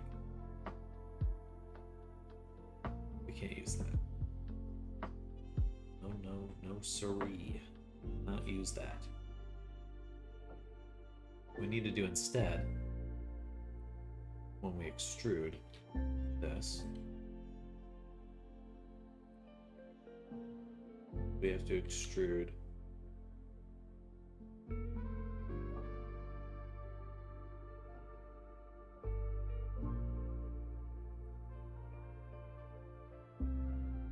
the point just after merging.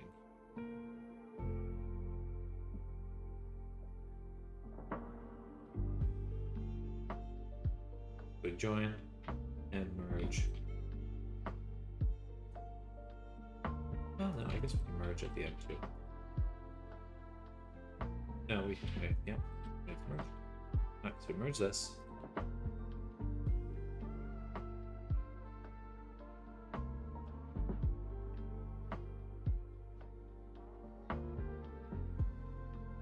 Then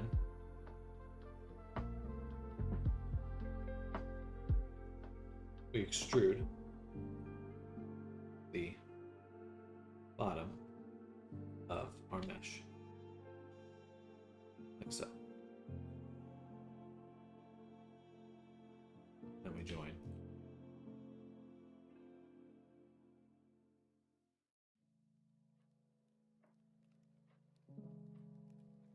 This.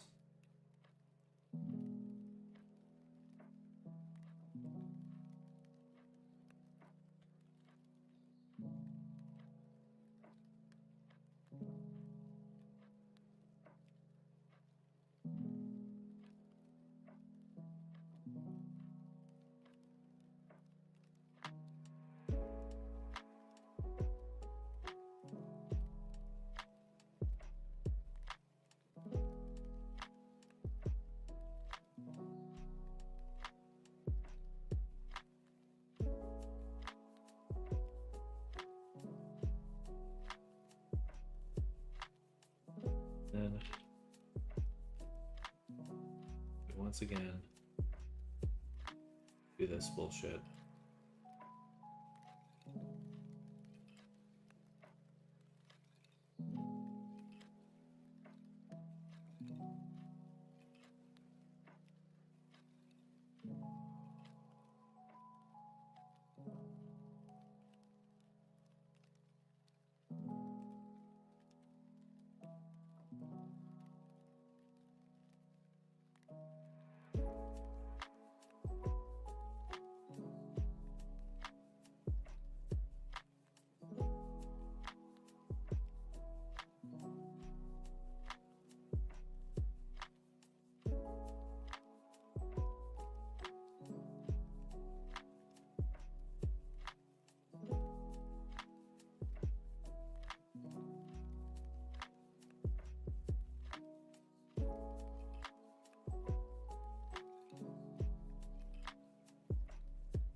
So here, we then extrude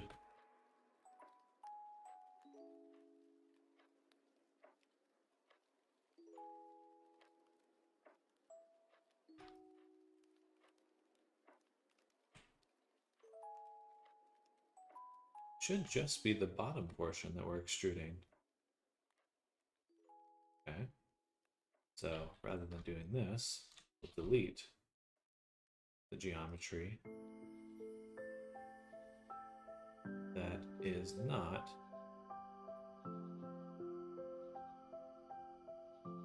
this. That leaves this loop.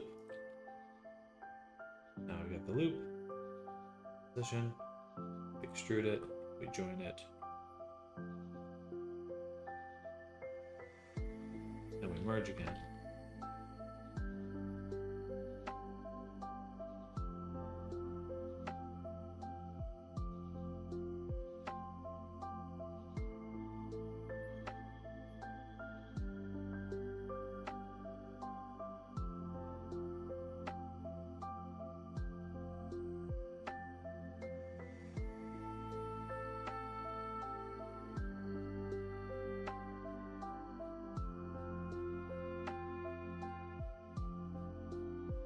Why would it do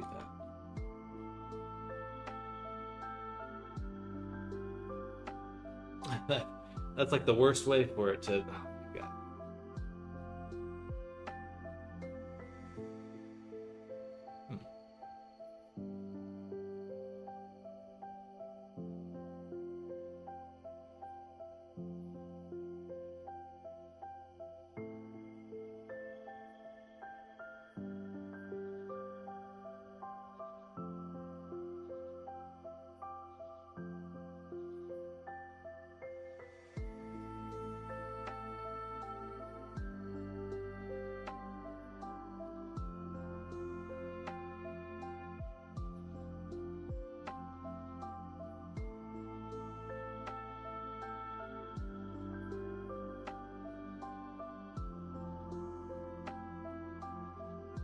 geometry.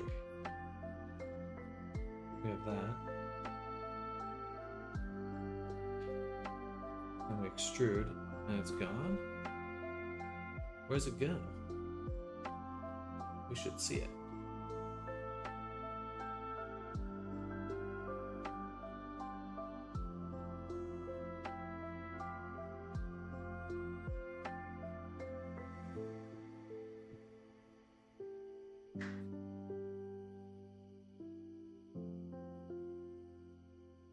Okay, so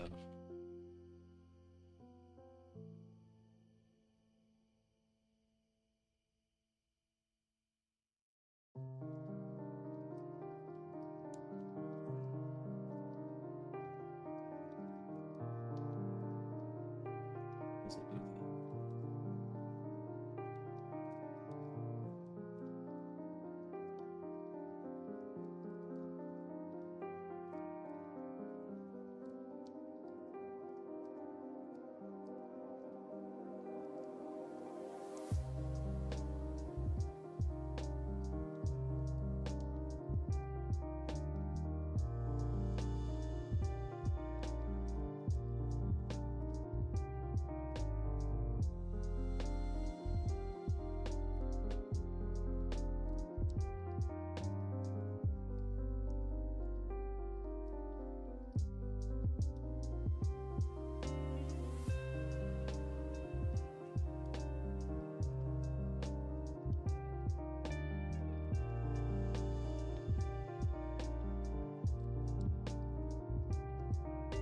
Better.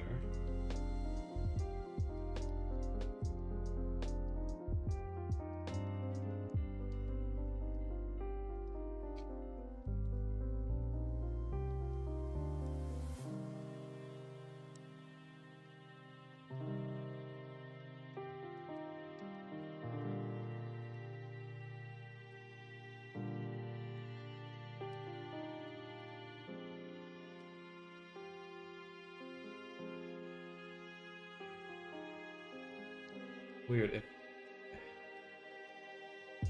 This resets the normals.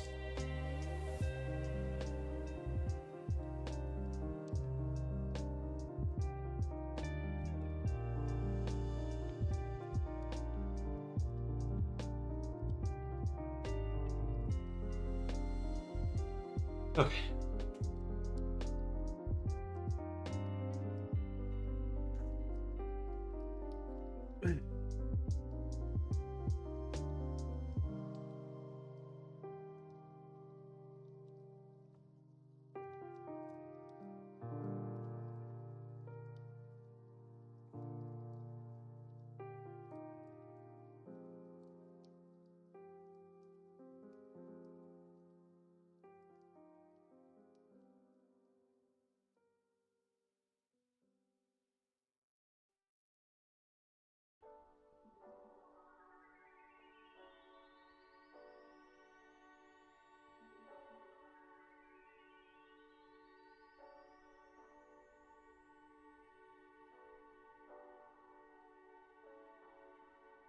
What I need to do is remove seam here. So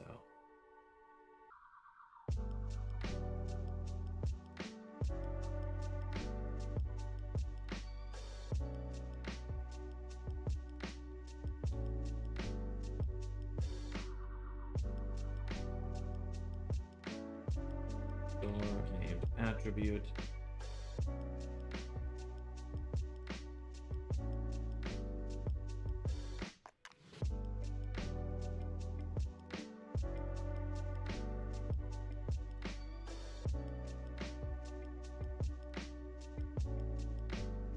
Nice 0.5 on this middle edge now.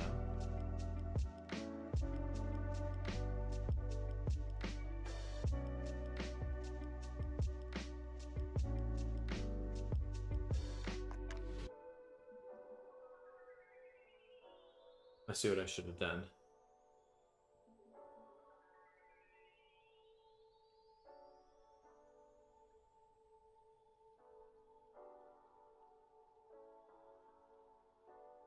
All right, so at some point I have just this half. Beautiful. Beautiful. Before I store anything on it,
another merge by distance, of course.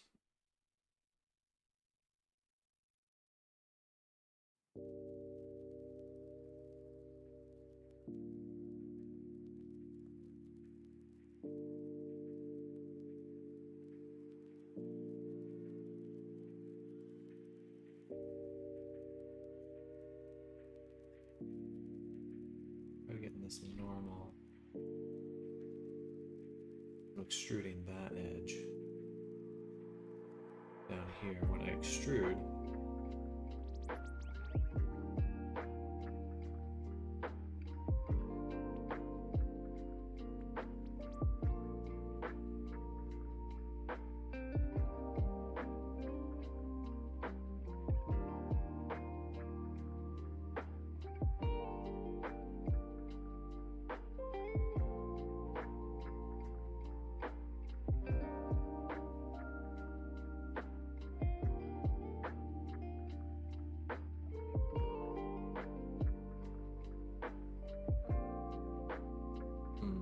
that should have worked. If the position is 0, which it is, then we extrude. Or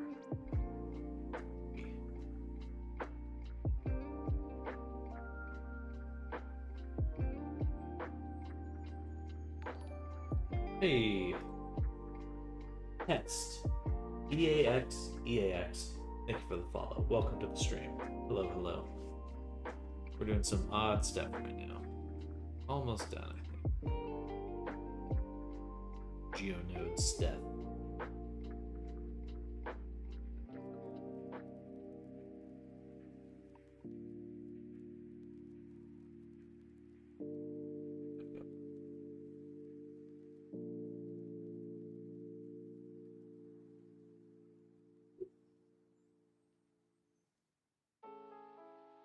Gotcha.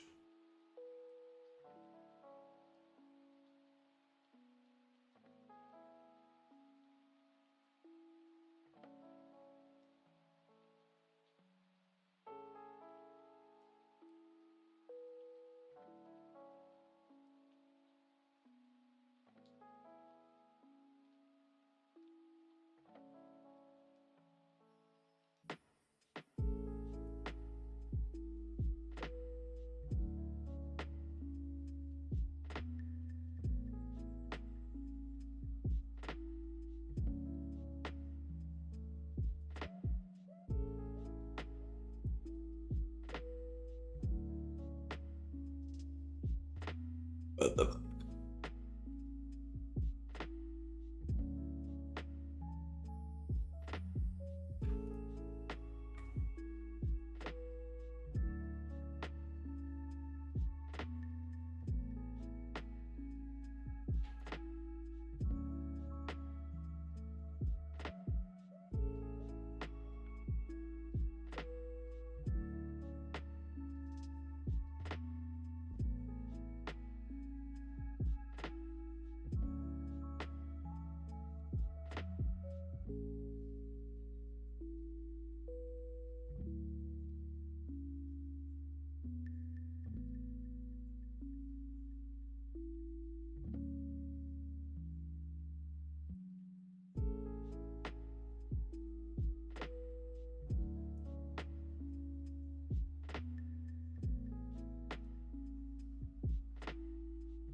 That was just to get this edge here. All these little butterfly shapes. Dang, it's such a bummer you can't pin with the UV unwrap. I feel like that would be a very straightforward thing to add to the UV unwrap node. That would genuinely be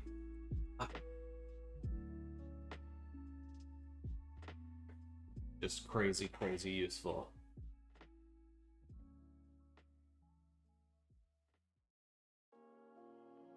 All right, let's do some saving.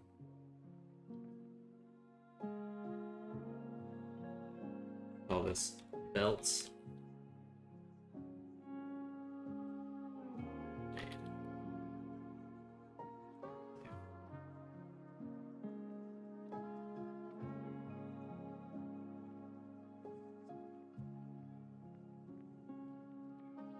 Okay, fun part is we've got our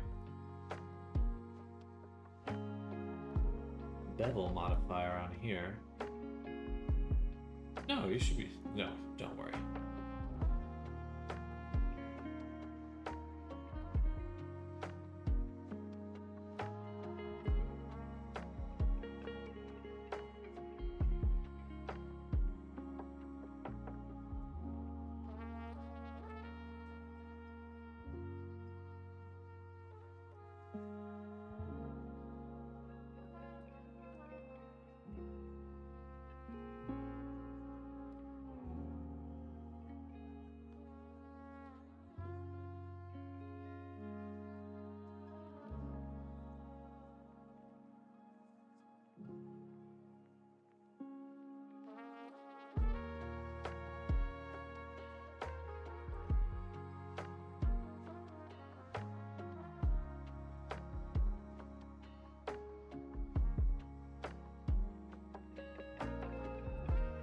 I mean, the reality is simply this. It's like, it's going to be hard either way. I'd rather have something that I'm making that the next time I do it, it's easier.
Need to calculate normals node.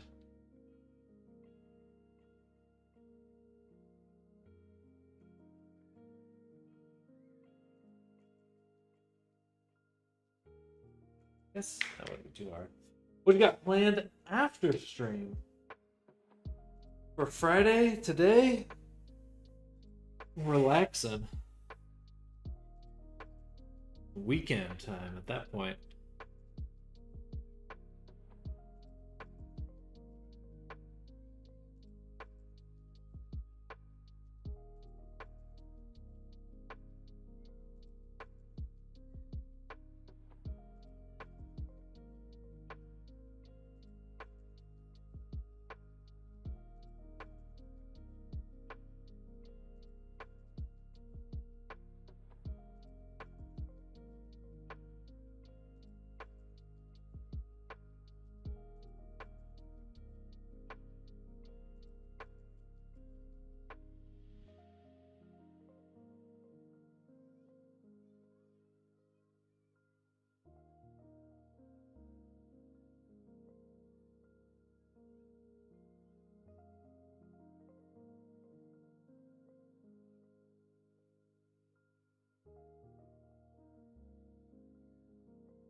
What about y'all? What do you guys got planned? Any big plans this weekend, chat?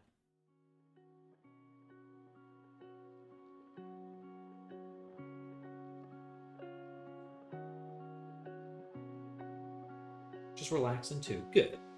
Good.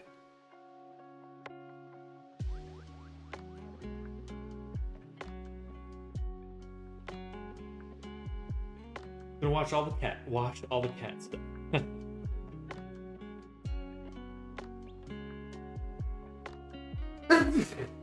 Excuse me.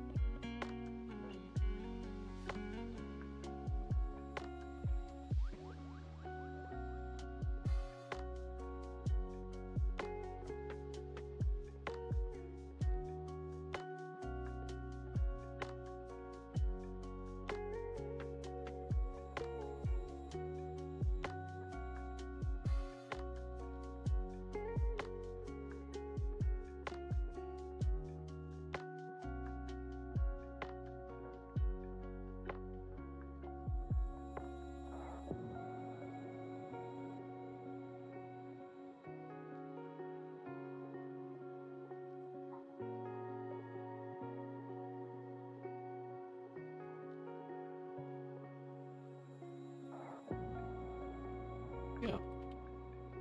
Alright, 15,000 for our low poly. Looks good. Now, we'll duplicate the collection. We'll actually do I'll make a new collection, call it Harness, Outfit, High Poly.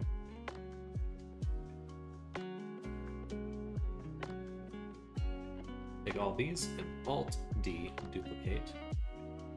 Send to the High Poly. And then one more time, make a new collection.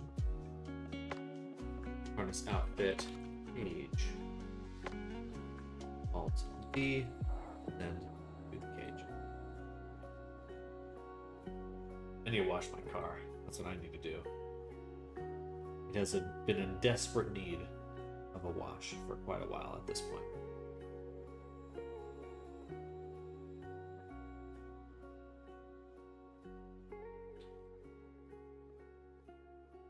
All of these we're going to add a triangulate, fixed alternate.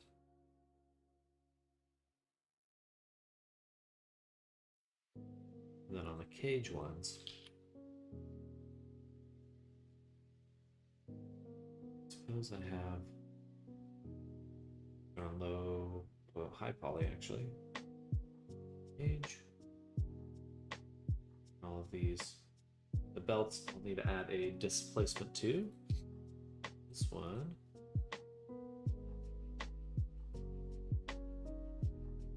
Oops, other way around.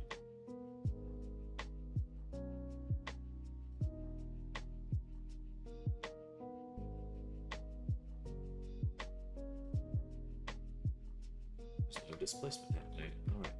How about this one? So no displacement happening. Okay, I must have messed something up. Oh, yeah.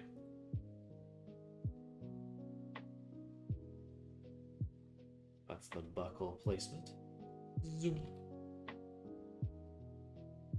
Excuse me. Okay. So one at a time, back to GeoNodes. Start this one. Got our check UVs.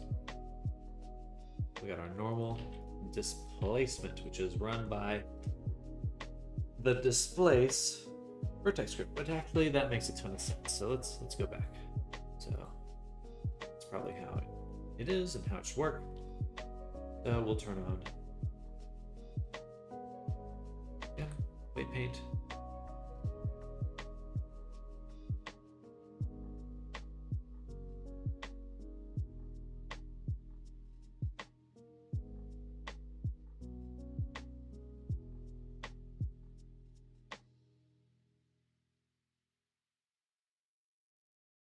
Why not?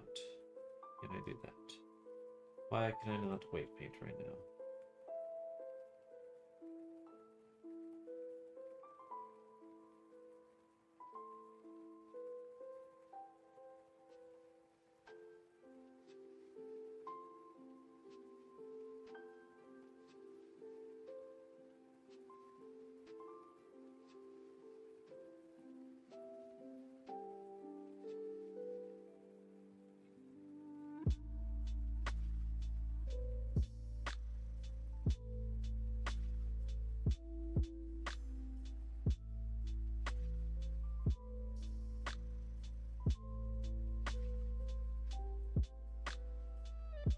What the fucking fuck?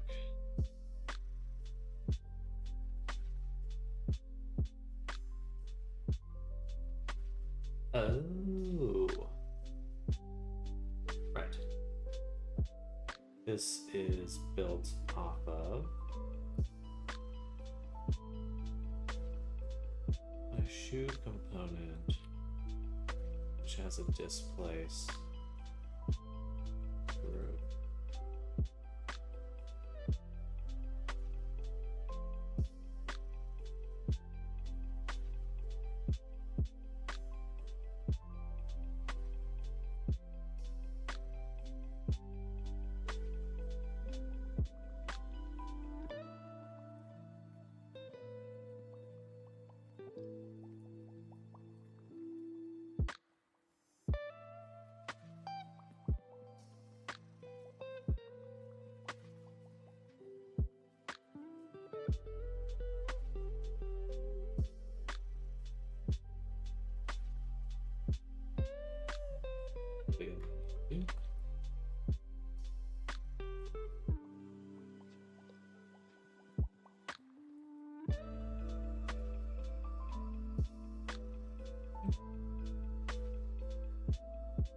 Alright, and here.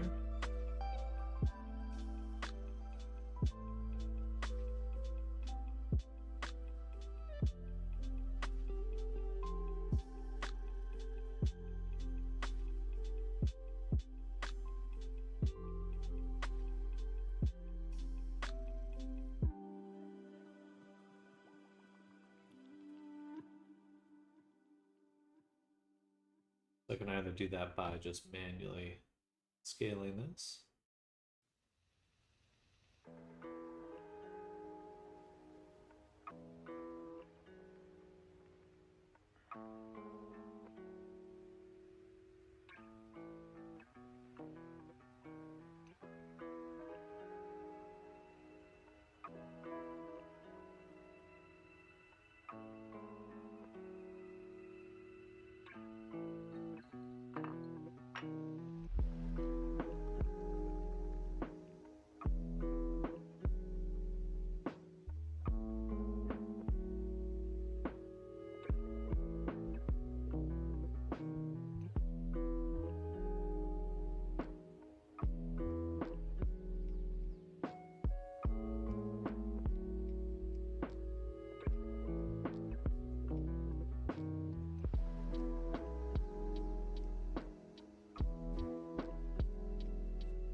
Okay, now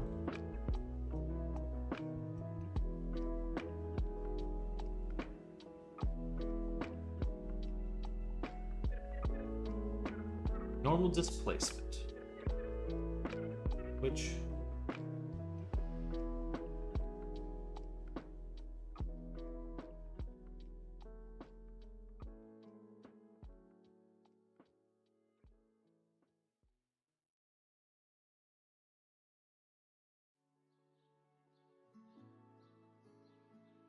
We'll only do if we're not doing the high poly.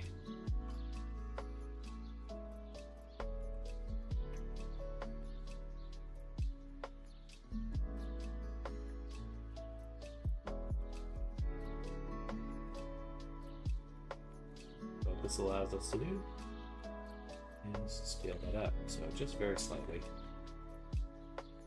Really don't need that much. Gorgeous. Gorgeous. Beautiful. And then I'm gonna go back here. This whole little switch right here.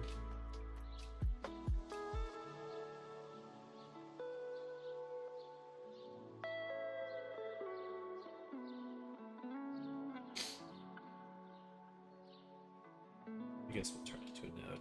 Because I do it so often. Might as well be a nice node. Call this normal displacement switch.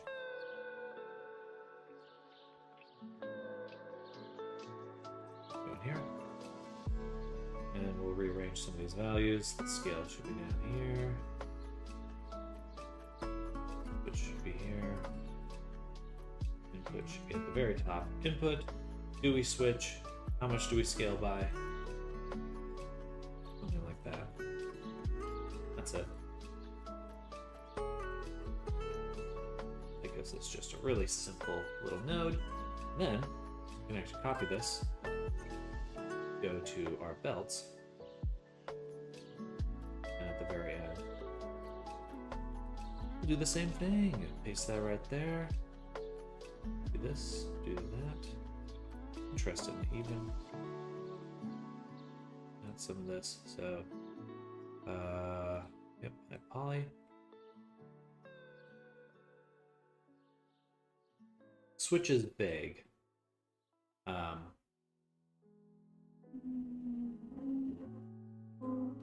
And also kind of the opposite of what you expect here.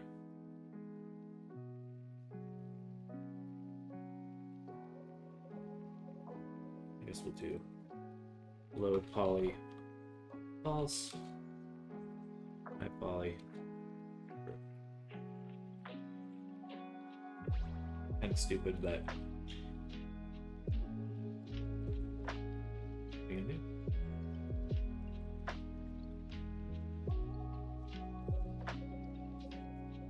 That way, with the cage, we can just turn this up. Boom. Now look at that, everything's covered up, super nice. We can turn off the cage. We can look just the high poly, which we do have to set to poly for most of these.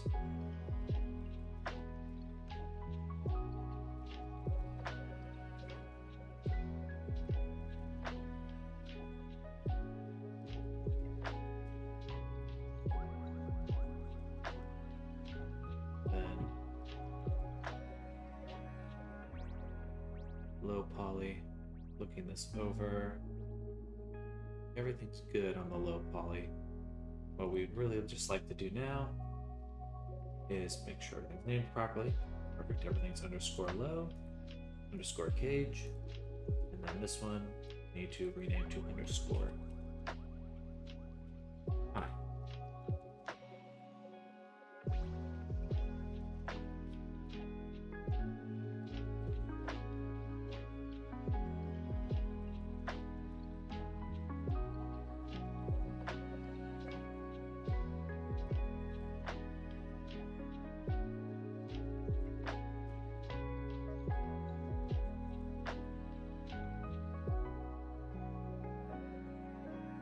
Cool. So now, save that.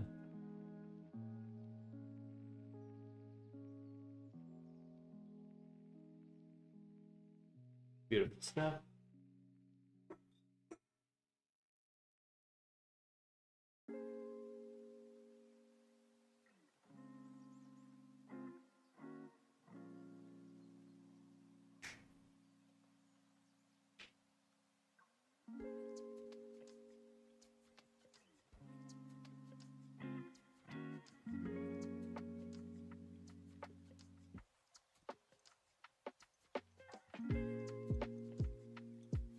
So now for each collection, we're going to set up some exports. So go here, exporter. We want an FBX export using our subs painter collection.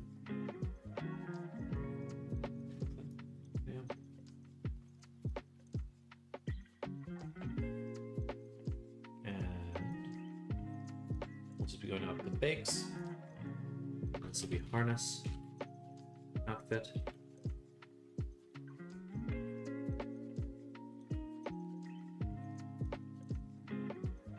Do Reyes underscore harness. There's the high poly. Accept. Copy this path. Next one.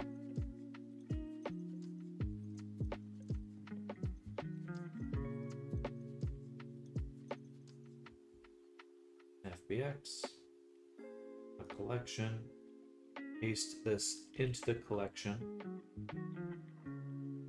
and rename from high poly to no underscore, or what would be that? Prefix? Prefix is before the thing.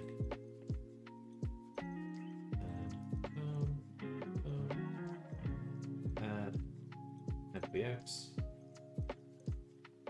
collection, paste.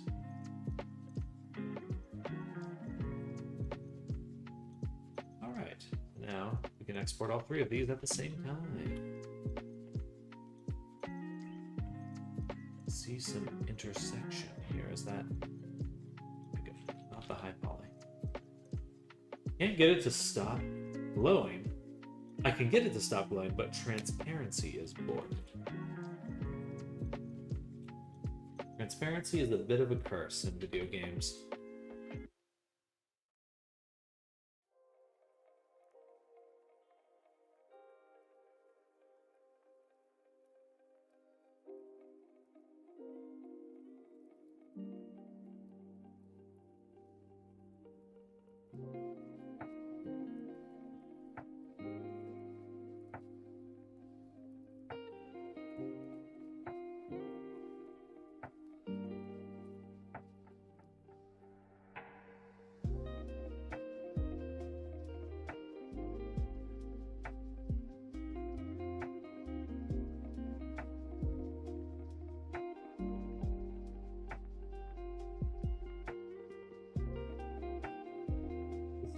Same shader selection I had before, and like I said, it worked fine 2 days ago.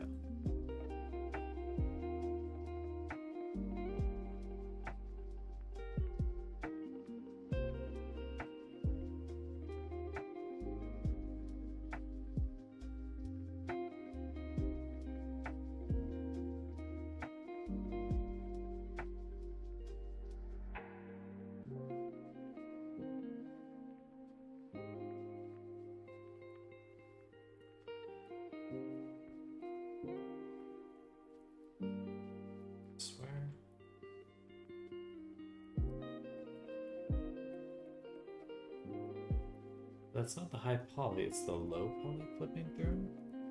Does the cage have to be above the high poly too? I guess that makes sense.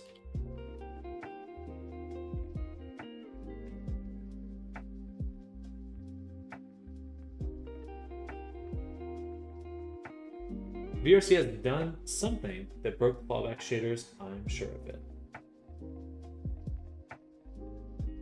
Was it all your avatars at once?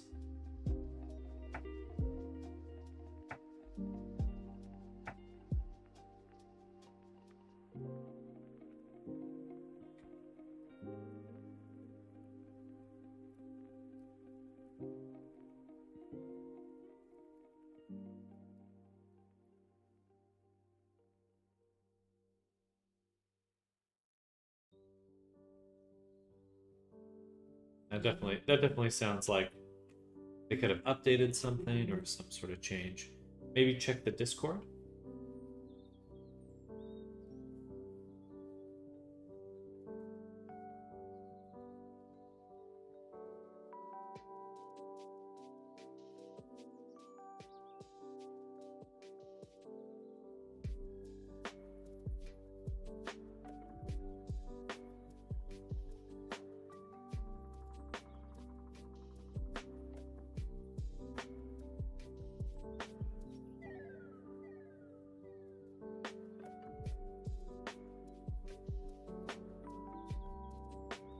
Any AV that uses standard transparent shade is broken, showing solid white instead of nothing.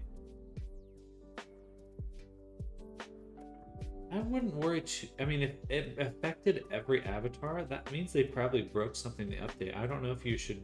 You might just want to wait for them to fix something then. That might be just totally on their end.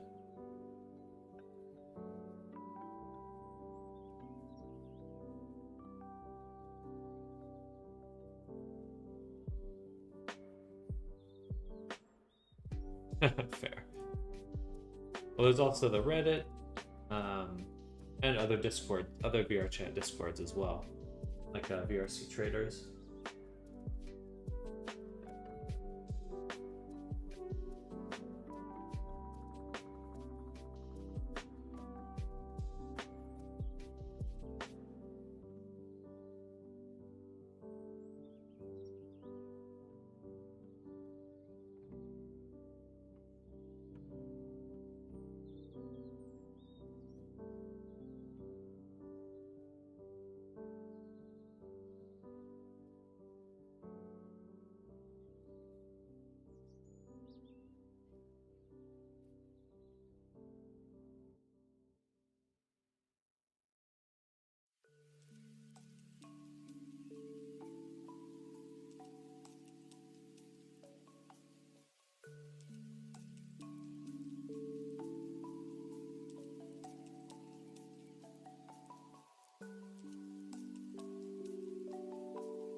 All my abbeys with transparent eye lenses now. They have become possessed.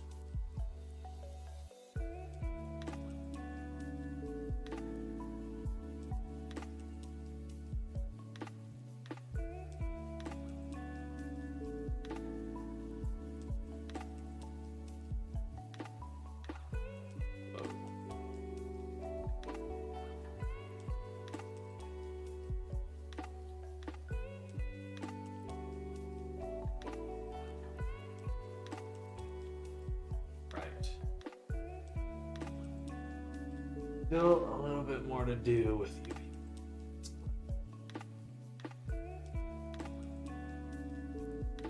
I have more to do there.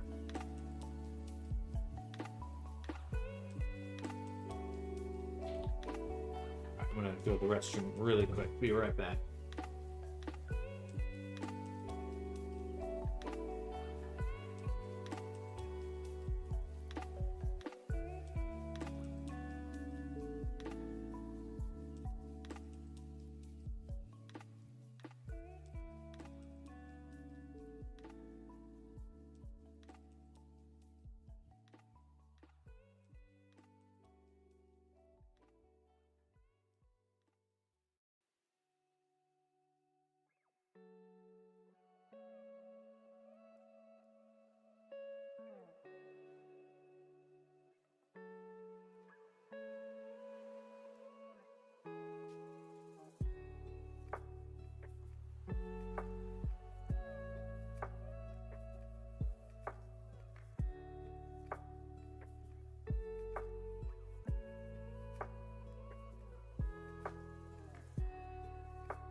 Sorry for the delay. So we got another 30 minutes or so, and then I'll have to step away for today.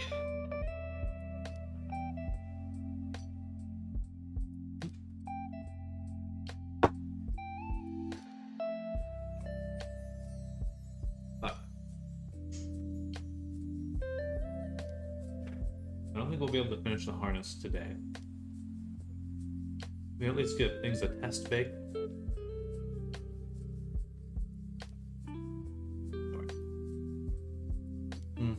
Yeah, let's focus on the fixing up the bugs, getting everything else into the game, and then we'll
there shouldn't be any clipping on the legs.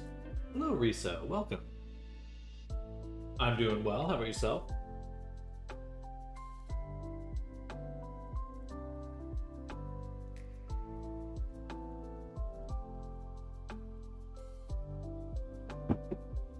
Ate a donut.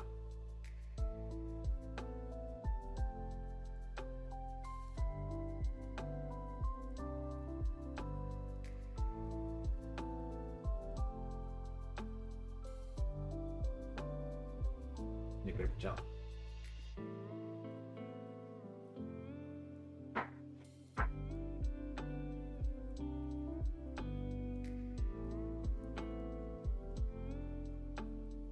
You didn't say emo gives me life.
Unity for right now.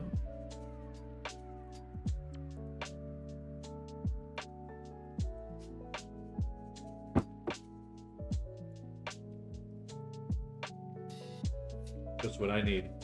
Pound of sugar.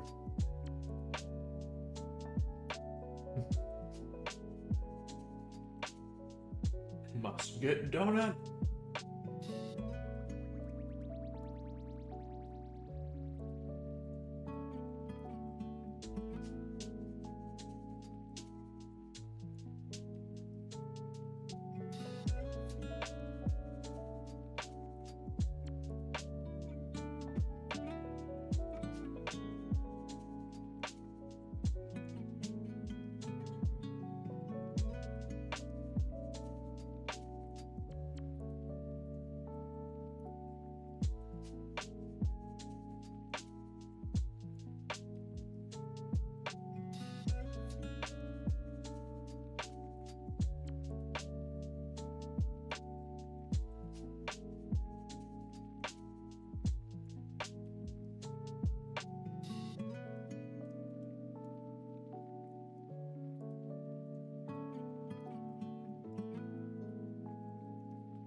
Alright, look at the casual clothing. Found a workaround for the fallback walking lighthouse problem. Don't use the mission 0 in Poyoni. Now to see if transparency can be fixed.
There's still a portion of the leg that is on.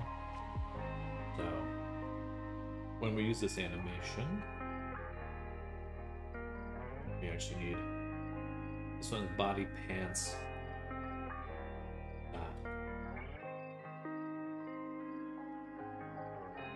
Horn pants.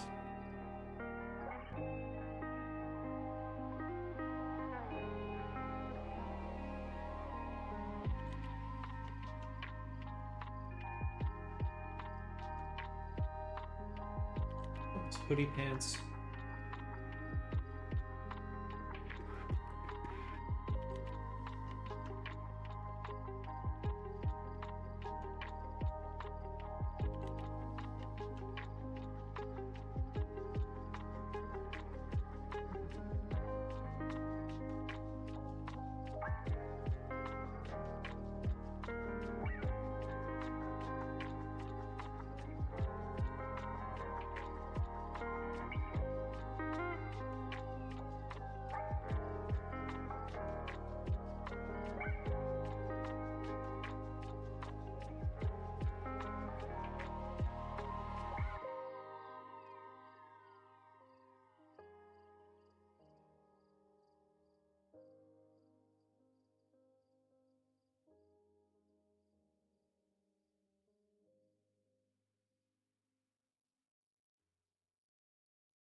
And let's rebake the face reading for right now. Well,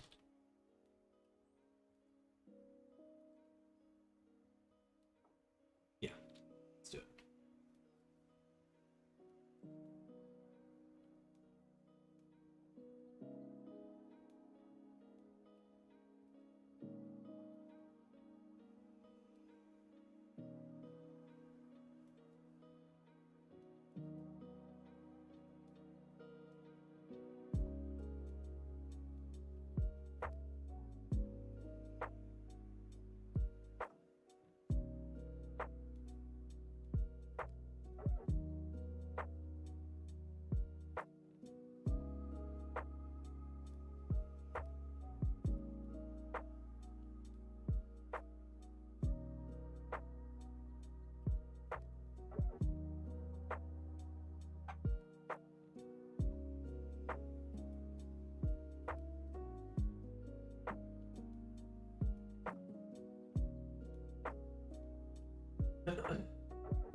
So we have the correct animation now. So you swap it to the hoodie pants. It should get rid of one of the bugs.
Wait for this to load.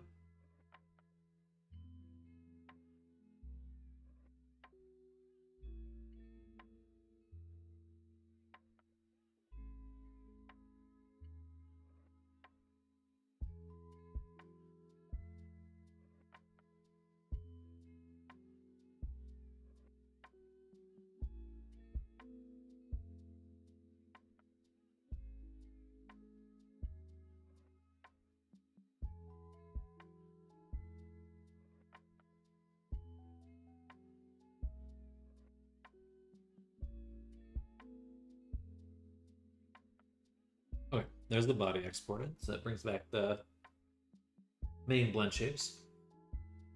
We need to look at now.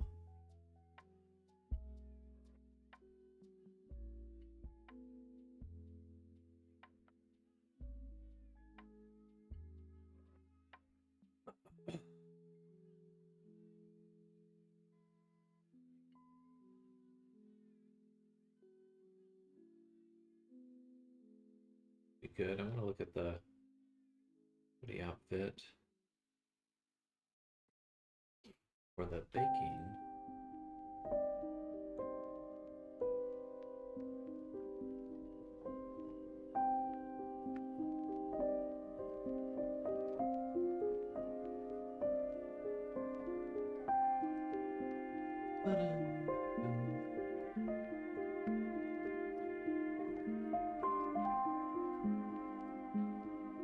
I'm just using a displace like this.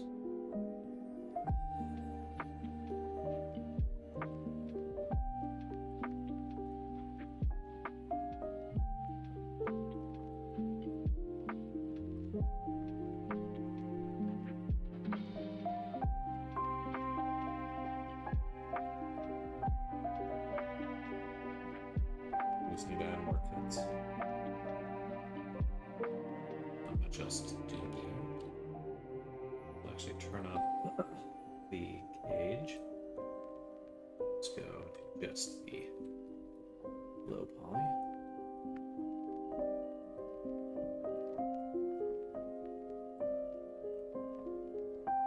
Green topo.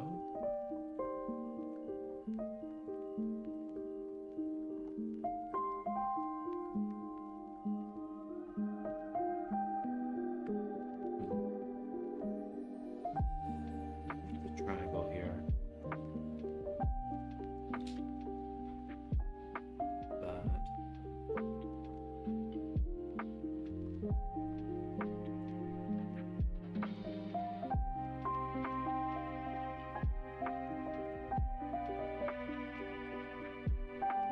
So bevel the edge.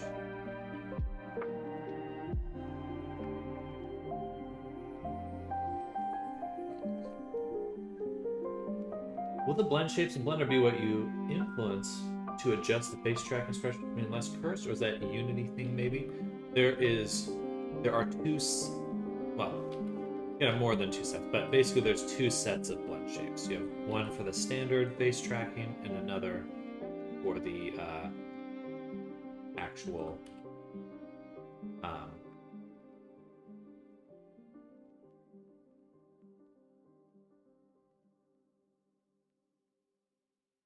standard VR chat tracking.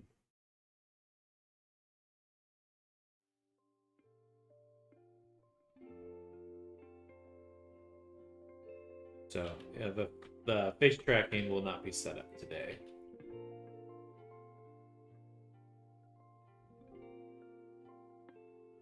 It's a whole nother set of blend shapes.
Interesting. What is going on there? Perhaps it's the UV mint?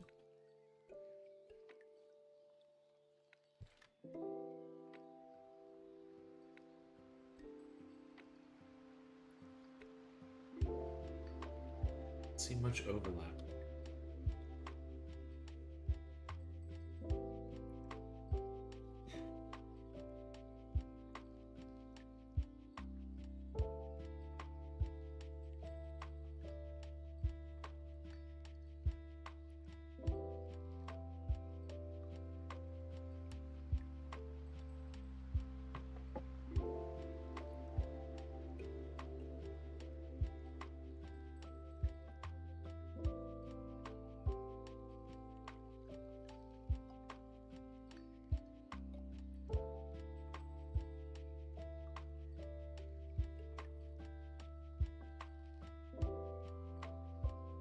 Just doing the marbles design.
I'm gonna change that now.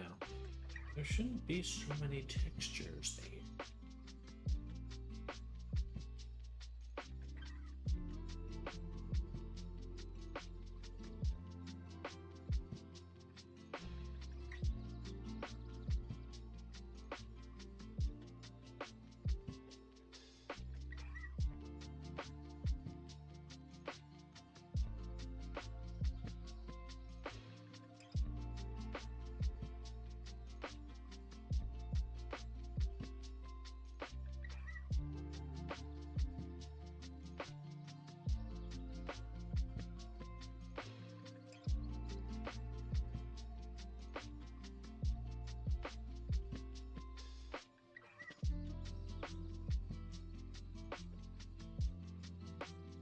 There we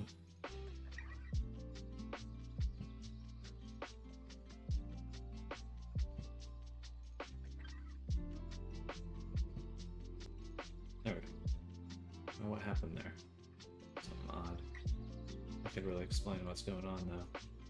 But man, I keep changing things. Hello, substance. Hello. Hello, substance.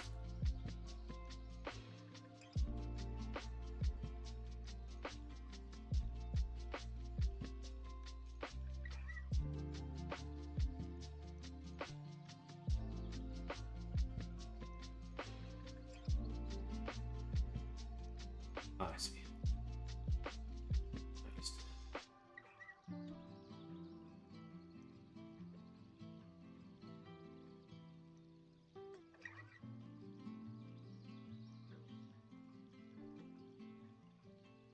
Hello, Era. Welcome. Have the best part of Thanksgiving: cold turkey leftovers. Ooh. Making me hungry. There we go.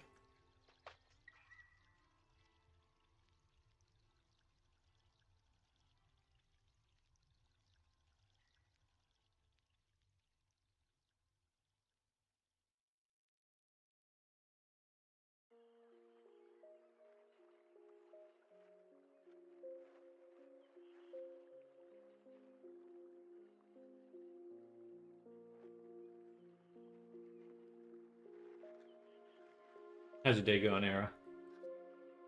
What have you been up to?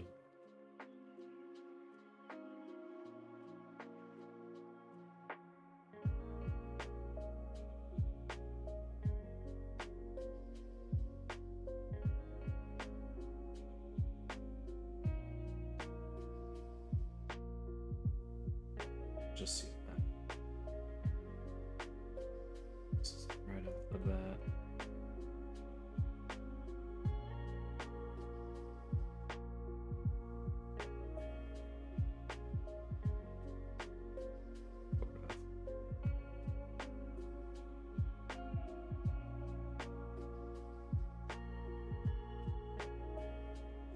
Yeah, just got the cat new litter box about it.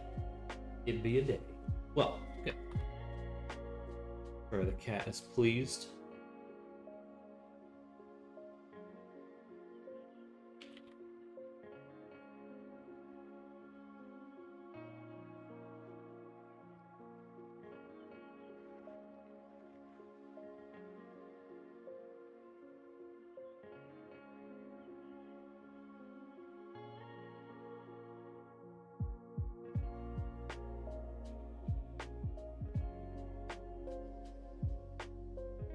Another one, and he ate a piece of the litter. Yummy. I'm fruit. Have a nice first day. Sounds good, Sounds good, Arctic. Catch you later. Enjoy your weekend. We'll see you Monday. I'll probably be signing off the stream in just a little while as well. Gotta go do some stuff. I'm gonna try to wrap this up and then get the file over before I'm done. But what to do?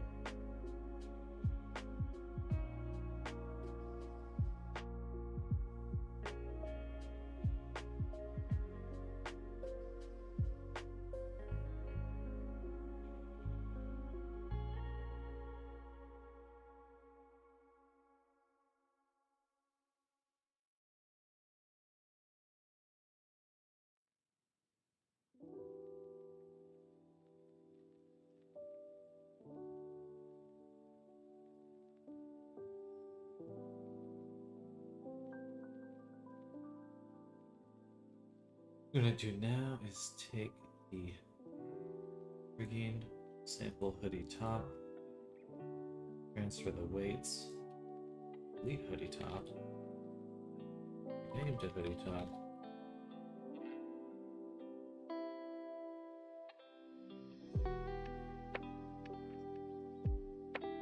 There shouldn't be anything else referencing that. Let's do this. We will combine the two. Select the old version and delete it. Now that's cheating. But it works. But it works.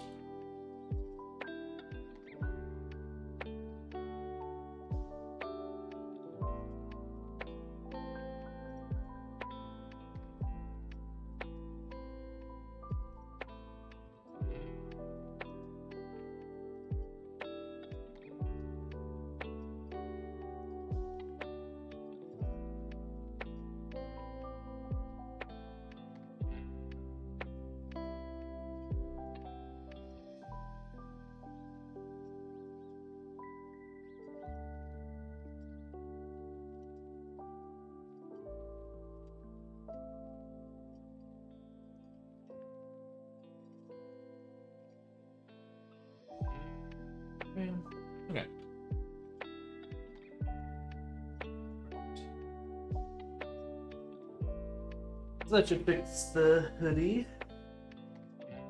Ooh!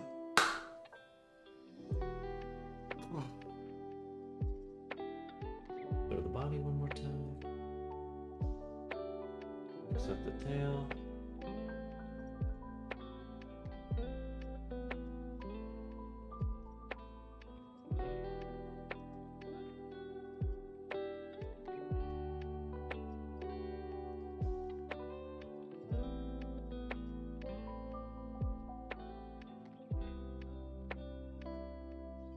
This song always sounds to me like SpongeBob stepping. He makes a little step sound.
If you made that tail, do you think you'll use it as sort of generator for future projects? 100%.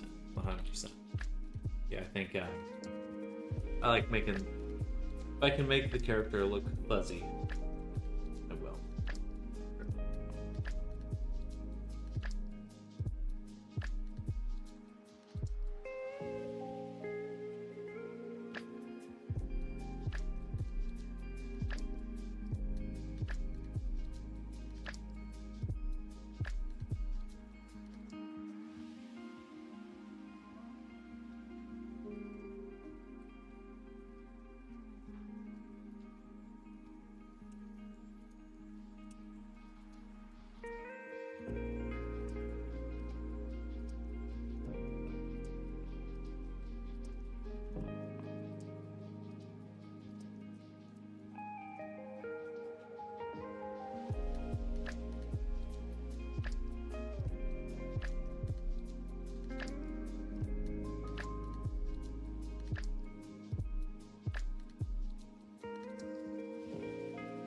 Alright, that should be most of the bugs. We get this version over now, and then we're gonna call it a day, because I got other things to do. I'm tired. Quite tired. Yeah, I could have slept all day otherwise.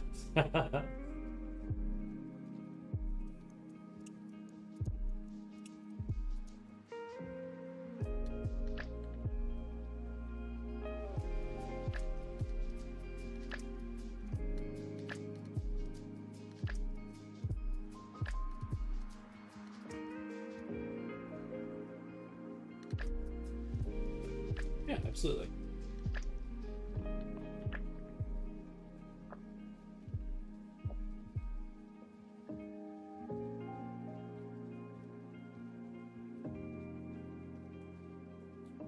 Yours is almost done, I think. Not much left with her. No, not much at all.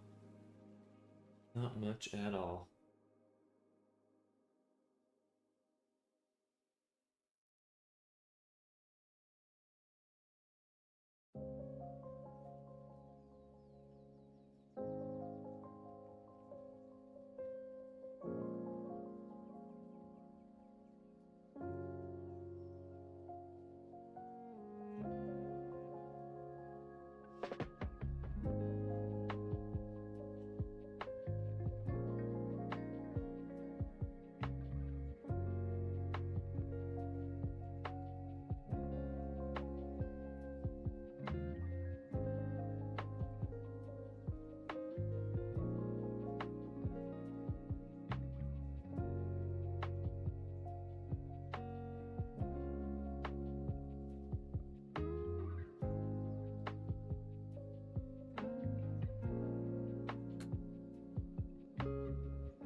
One day things will load fast.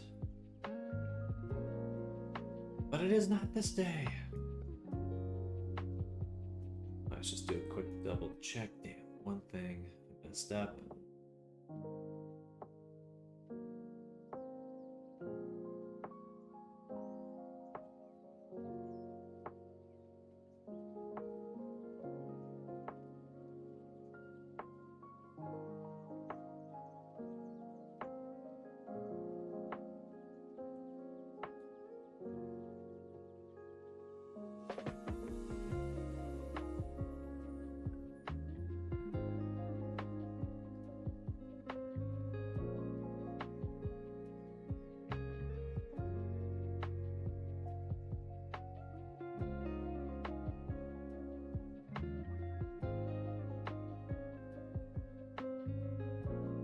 Oh.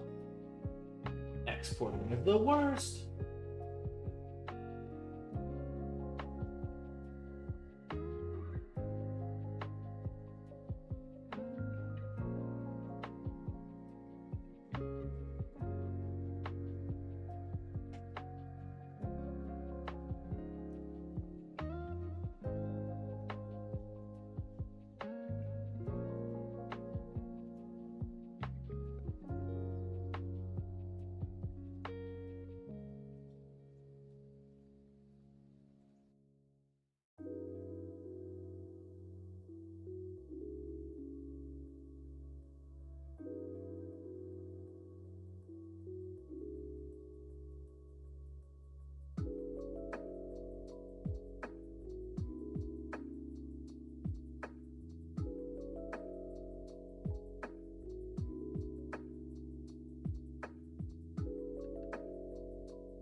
Yeah, that took 1,000,000 years.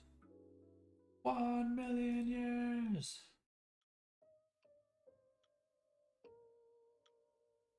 Okay, looks like all the blinks are working. Do a little quick test around.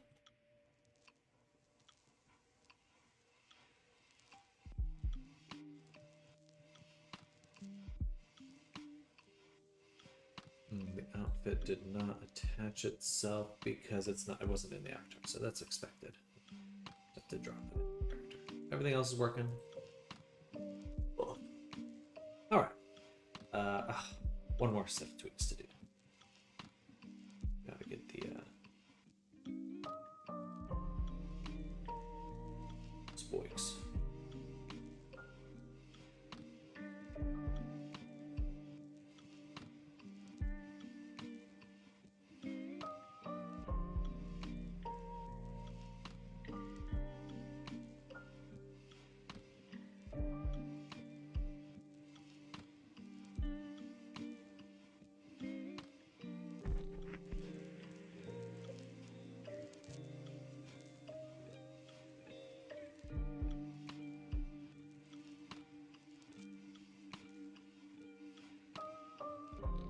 I really don't understand.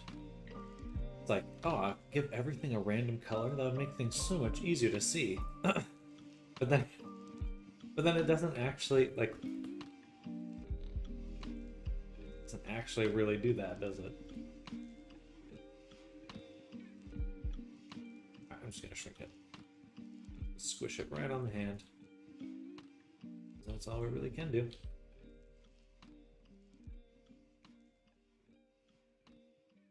Gonna clip one way or another.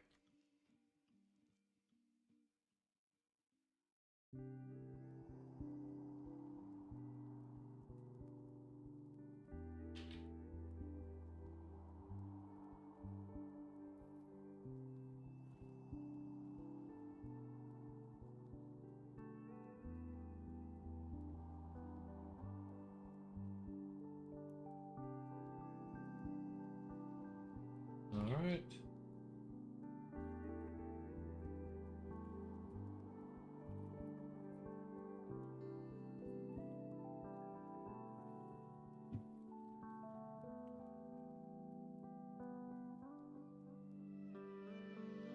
Not random color at all. Well, I know.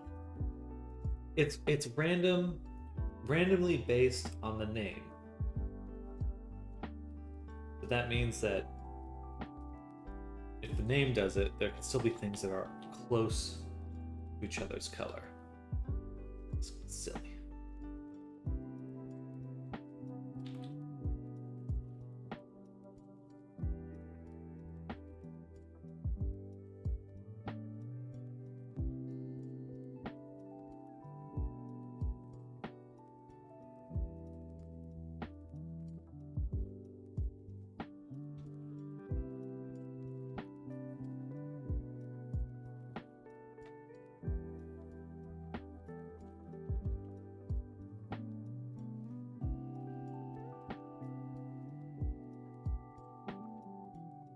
Be all the outfits.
All right, uploading the package. And I gotta call it here for the stream for today. I got some stuff I gotta do. But I'll catch you all later. Enjoy your day. Enjoy your Friday. Enjoy your weekend. I'll probably stream for a bit tomorrow. Do a short session early in the day. We'll do a chunk of work. Try to get that harness outfit done. And yeah, we'll catch you then. Enjoy your day. Enjoy your weekend, Reyes. Everyone else that's lurking. Test. Era. We'll see y'all soon. Bye, y'all.